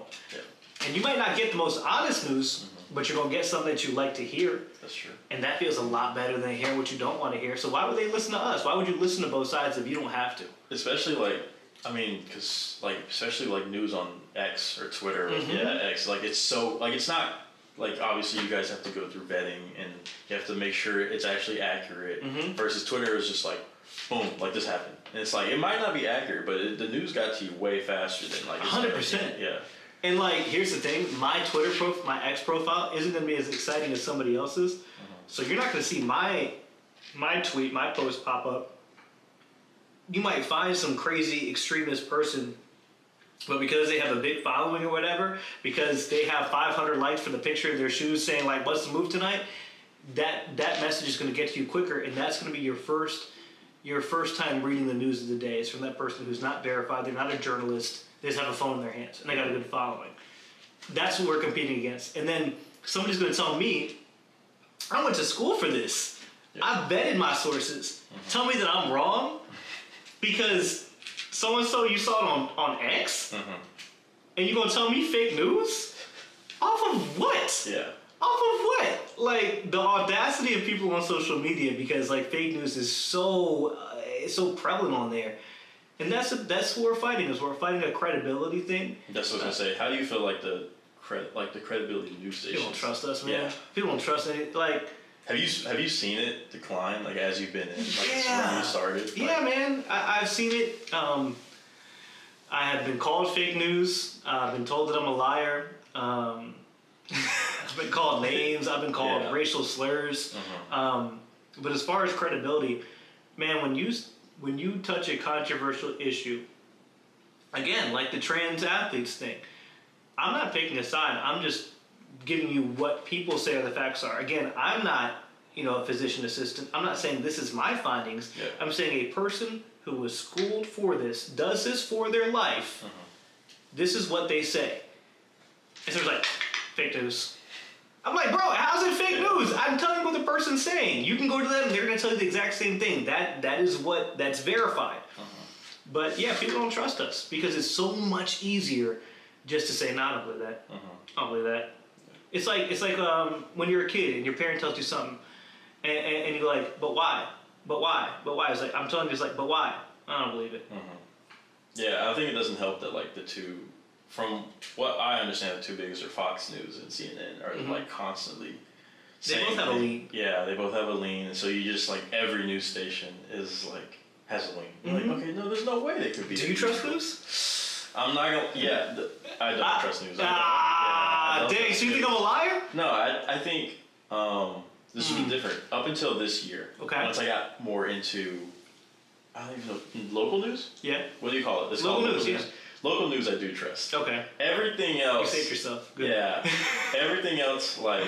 Network news. Yeah, network news is the ones where I'm like. Do you trust some of it, or do you just find it all to be a lie? No, I find like I'm sure there's truth in like everything, but I'm not gonna go to the news. Like I'm not gonna go look for like to CNN or Fox News for like the facts. I'm not gonna do that. Where do you go? Probably if I do. Well, honestly, I'm very bad with keeping up with the news. But like, if you want to find the truth on something, yeah, the truth, where do you go? I probably go to the internet and then go to about 4 links. So if you can find 4 links that all say the same thing, it's like, okay, I've trusted it. Yeah, probably.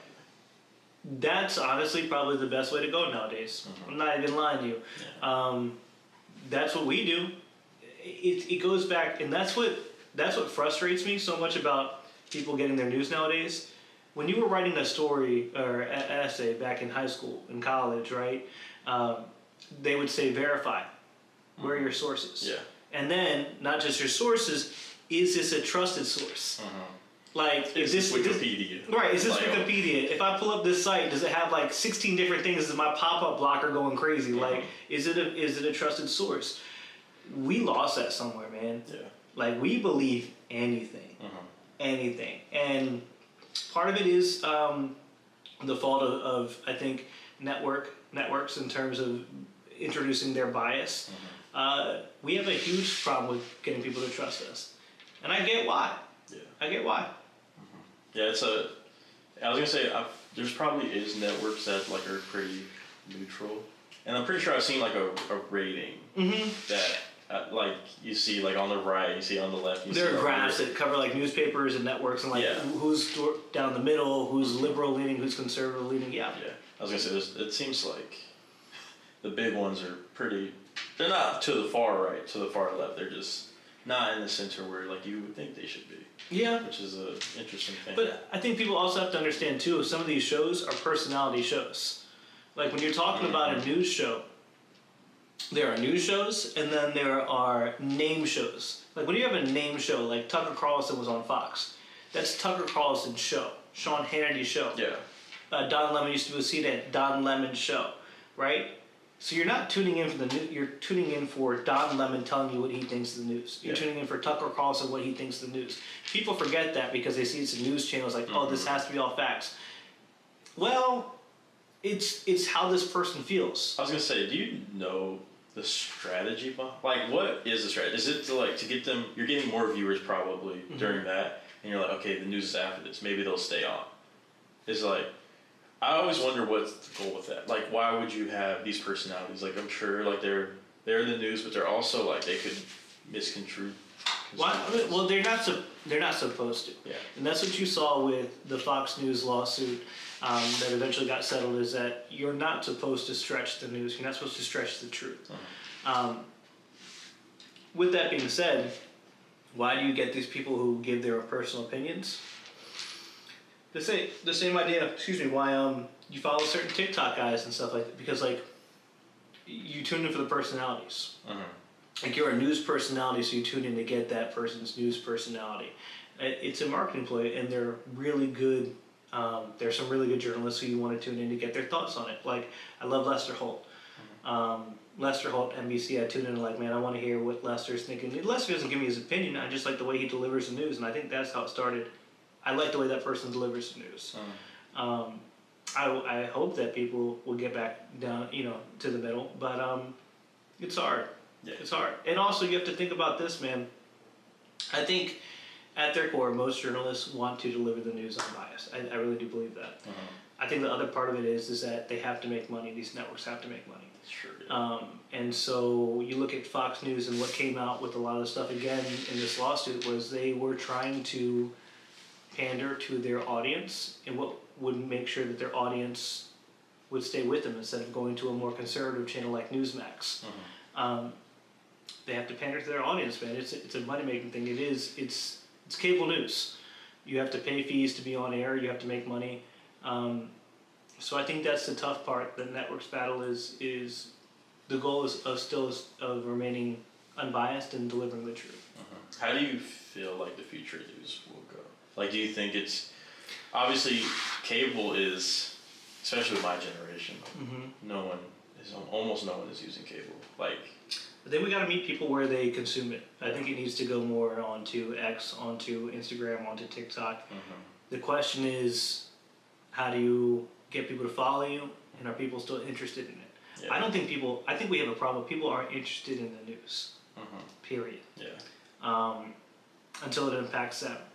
And so the traditional broadcast idea of like, hey, tune into this show, tune into that show, I hope it'll stay around because it helps me out, and like it's what I believe in, it's not what I grew up on. I don't know if it'll be around. I think maybe streaming, like, look at the success of the Pat McAfee show on ESPN. They came from a streaming thing. Now ESPN's picked them up, and they're very clippable. I think news will have to go streaming. People will tune in when they want to.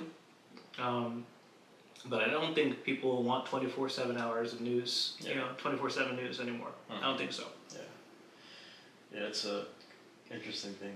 Yeah, I think especially when you're like in the industry, because it's a frightening feeling, my guy. Like I would feel the same if I was like imagine like if I was like I'm working in banking and then there's like, you know what, we don't need banks anymore. It's like what?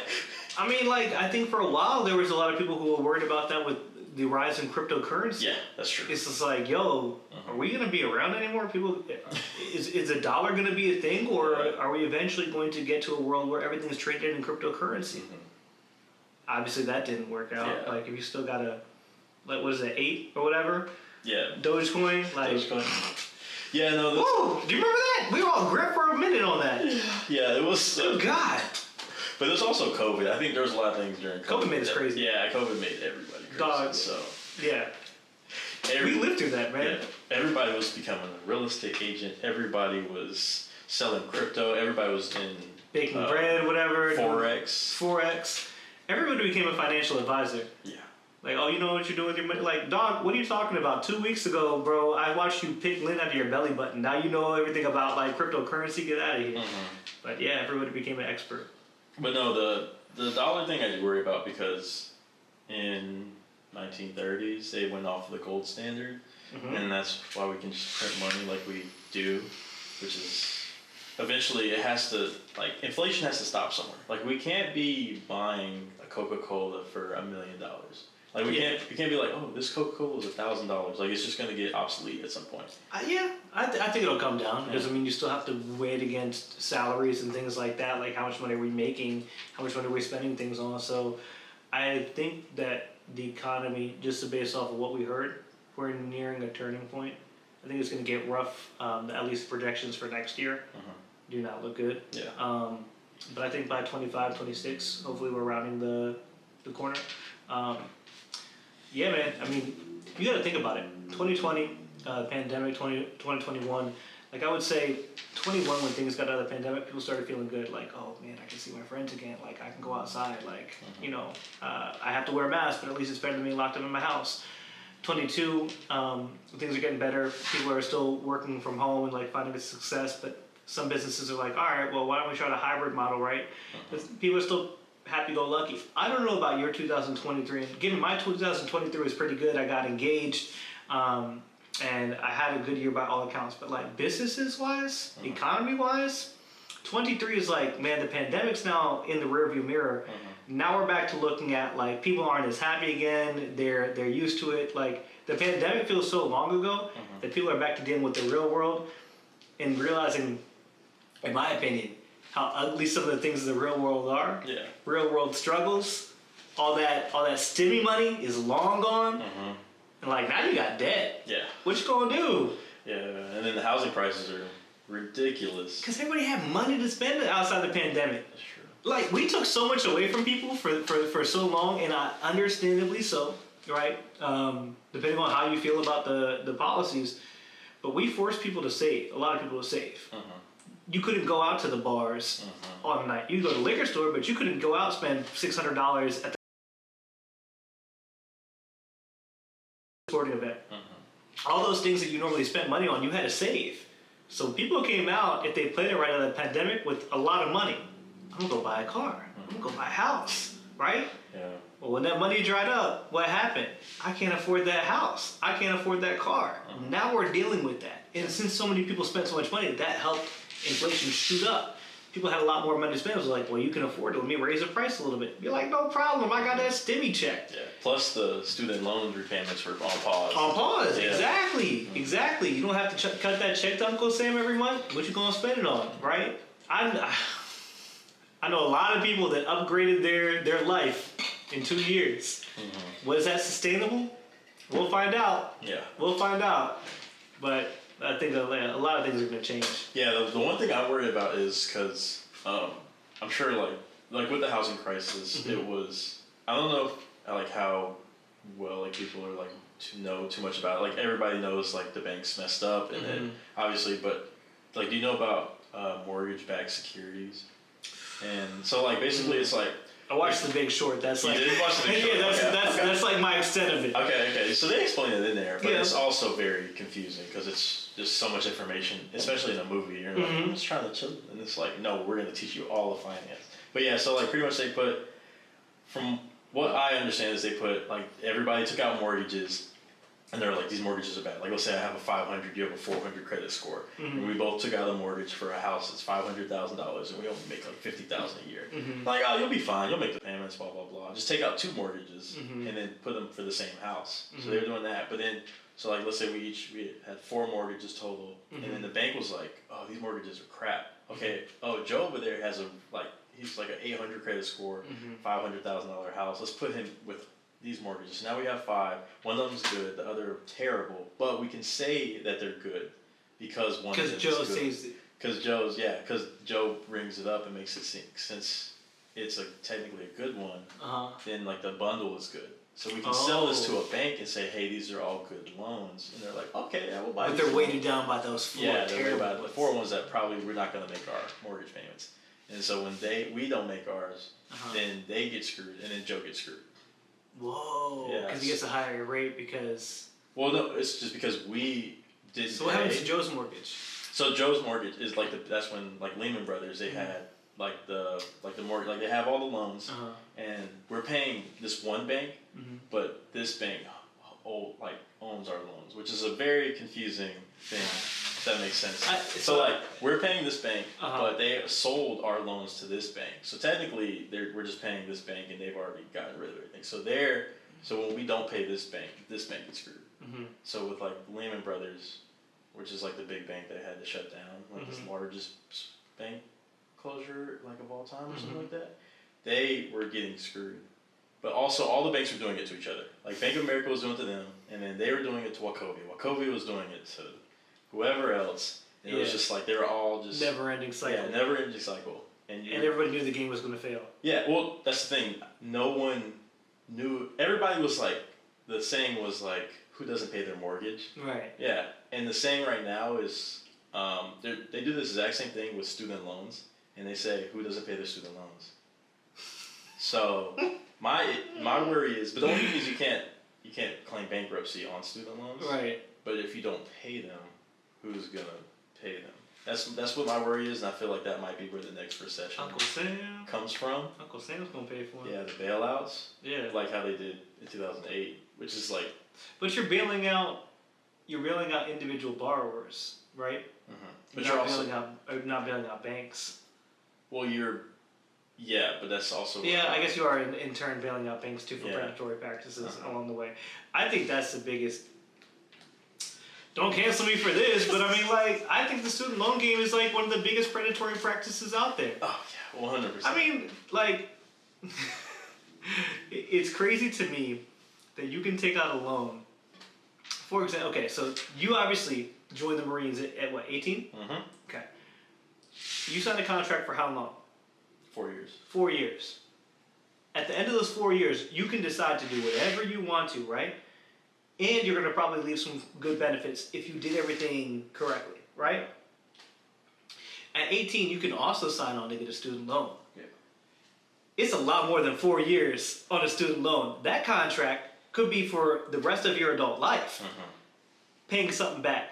You know how stupid, like some of the stupid decisions I made at 18, like that money doesn't seem real to you. It's like, whatever, I got to go to college.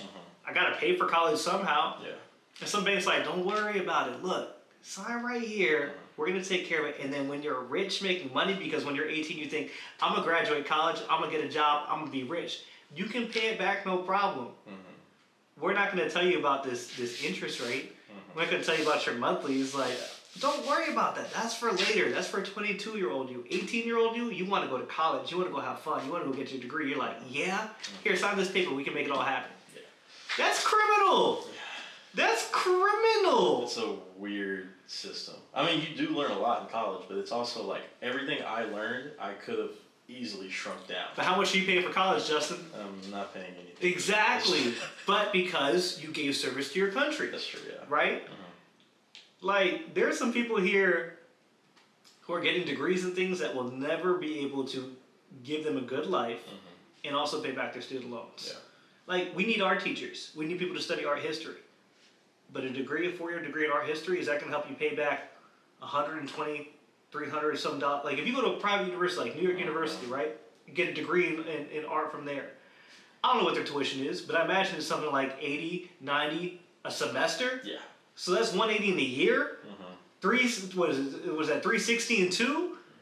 So like that's $360,000 that you just paid for in loans. Yeah, that's a plus. And then they're gonna be like, but you could make a little bit more if you get your master's. Yeah, right. You could make a little bit more. But take all that more loan. Yeah. Like honestly, if you had, and I think I know your answer.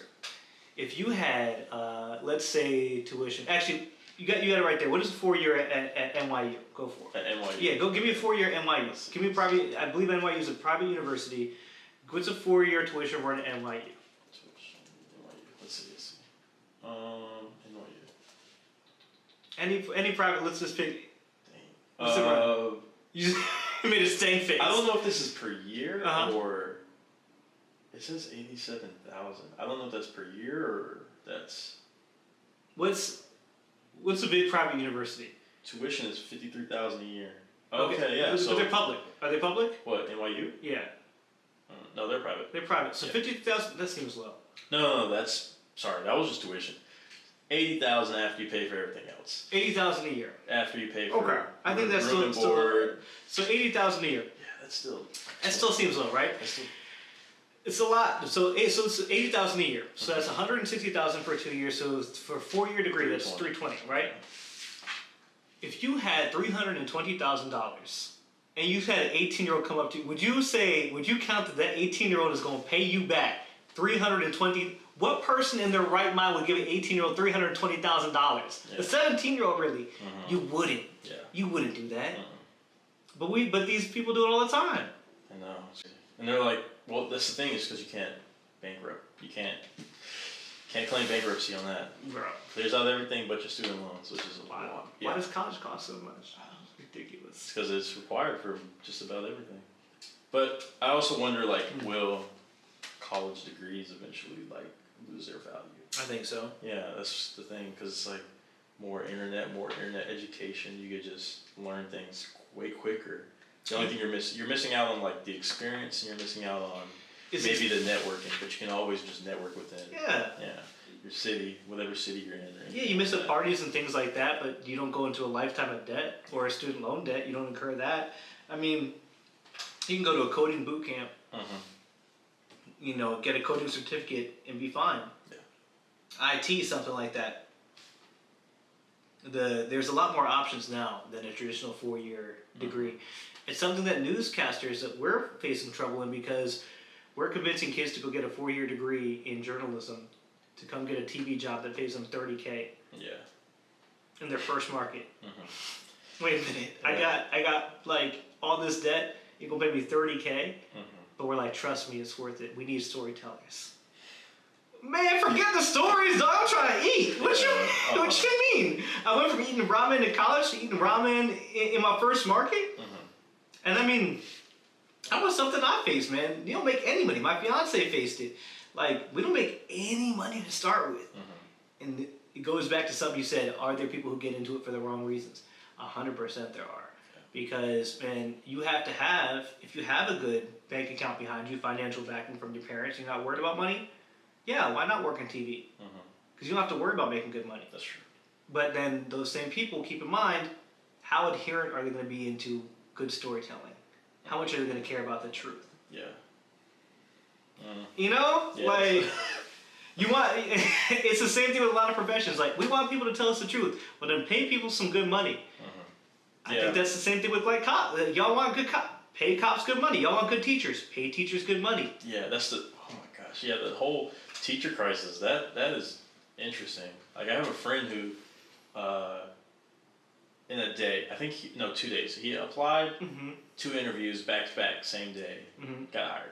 Like, super quick. Wow. I was like, they must be really, like, hurting. Because, like, I've never heard of anybody getting interviews that quick. No, but people need teachers. Yeah, they need teachers bad. Because who wants to teach, man? They're not getting paid enough at all. And my aunt was telling me, she was like, yeah, like, the average teacher probably works, like, 50 hours a week. And I was like, what? I was like, really? I was like, there's no way. But you got the summers off, but, I mean, then most teachers have to work summer school. They want to, like, make a good living and all that. Yeah. I mean, it's tough, man. My family was just talking about it. We were man, I swear I'm taking your podcast everywhere. No, you're good. We were talking about Shohei Ohtani and the deal he just signed, $700 million over 10 years. My mom was like, my sister, why do these athletes get paid so much? Teachers need to get paid more. And I was like, okay, there's a whole entire thing about how, you know, lucrative pro sports are and they get a cut of that and all that. But going to teachers more, it's like, we want good teachers. We don't want to pay them. What's the solution? Like, a lot of people would say, well, tax more. That way the government has more money to pay for these teachers. I just think there's a couple different things where we're looking for better teachers, better public service officials, but we don't pay anything. You get what you pay for, and I think everybody knows that, but for some reason we can't wrap our head around that when it comes to paying certain professions. But I mean, it does help that, like, the ones that people that do want to teach actually do want to teach. Like, they're not in it for the money, which is a good thing too, at times. No? Yeah, but my thing is, how many good teachers are we losing? That is true. Because they can't provide for their family. Like, I think about some of these, you know, some of the great teachers who are so influential on me. It's like, well, I wouldn't want to have them have to struggle just because they were a good teacher. Like, how messed up is that, man? Like, you got to sacrifice for your family because, you know, you want to teach and you're a good teacher and we need you. Screw that. If we need you and you're a good teacher, you should get paid for it. Yeah, that's true. Like, what could be more important than instructing our next generation? We talk about financial literacy today. You know, we talk about providing, you know, good basis for kids and giving them a good future. What could be more important than the people that shape our kids' minds? That's where we're gonna cut prices? Yeah. What? That is true. Yeah. They do need to figure. I feel like some states have figured out. Like South Carolina, from what I've heard, has a good policy. Like obviously, like your first couple of years as a teacher, you're not going to be making that much. But the compound of like the raises is what really adds it up. So let me ask you this: you're in college right now. You're about to graduate when? This spring? This May. Yeah. This May. Okay. And you asked this on your first podcast. You said, how much would it be worth somebody... you're getting a little uneasy, I know. Wait. Questions. You asked in your first podcast, how much would it be worth for somebody to stay in the military and be deployed, right? Given the risk of their lives and all that. You're about to graduate college. Obviously, you're looking at what things are going to cost you. You have an apartment. You're renting here in Charlotte. What do you think a fair salary is for somebody who has to do a 4-year degree? What should a teacher get paid? I think... It depends, but I would say probably whatever the cost of living is the minimum. So whatever, obviously we can figure out the cost of living per state. So obviously I don't want to say the same people in Charlotte get paid the same as San Francisco. Fair. So I would say probably add 20 to 25% on top of whatever the cost of living is. Okay. So I would say would be probably. So teachers shouldn't be a wealthy profession. But it should be comfortable. I would say so, yeah. Because if it's wealthy, then people are going to enter it. More people are going to enter into the wrong reasons. Yeah. I would agree with that. But they also shouldn't have to worry about paying for school supplies and things like that. Like that should be something that's more into 100% the state budget. Yeah. Versus they're always like, yeah, half my paycheck goes towards like buying all the supplies and things like that. It should never be like that. Yeah. No, I agree. I don't know where I've just steered you down. You're good. It's been a little. We've been talking for almost 2.5 hours. Okay. So, yeah, though, I've had fun. It went by. It flew by. I can't believe it's 4:40 already. I thought it was 20 minutes, man. Yeah, no. But I really appreciate you coming on the podcast. It was great having you. Getting all your perspectives. Having a celebrity of the Charlotte city. Stop, man. Stop. But I really appreciate you. I'm definitely trying to get more people on this podcast and hopefully, letting people, more people hearing it and things like that, and then also getting to tell people stories, and because you're the one that's always asking people questions, so I felt like it was. It's interesting to be on the other side of it. Yeah, time to ask you some questions, but I definitely appreciate you coming on here. If you want to plug anything, I don't know if you do. Ooh, the plugs. No, I would say Monday through Friday, Queen City News. I'm on 4 to 10 a.m. 4 to 6 a.m. is me and my man Ted Phaeton. Then from 6 to 10 we have Ann Wyatt Little and Jason Harper join us as anchors. Great anchor team there. Also, you can follow me, Sadur_TV on Instagram, at Julian Sadur TV on X. If you want to get in contact with me. But if you got a good story, let me know. I would love the chance to tell it. I can't promise that I'll tell it, but I'd love to listen and love to find out. So I appreciate the opportunity to plug that. Cool. Appreciate you coming on. All right. See you, everybody.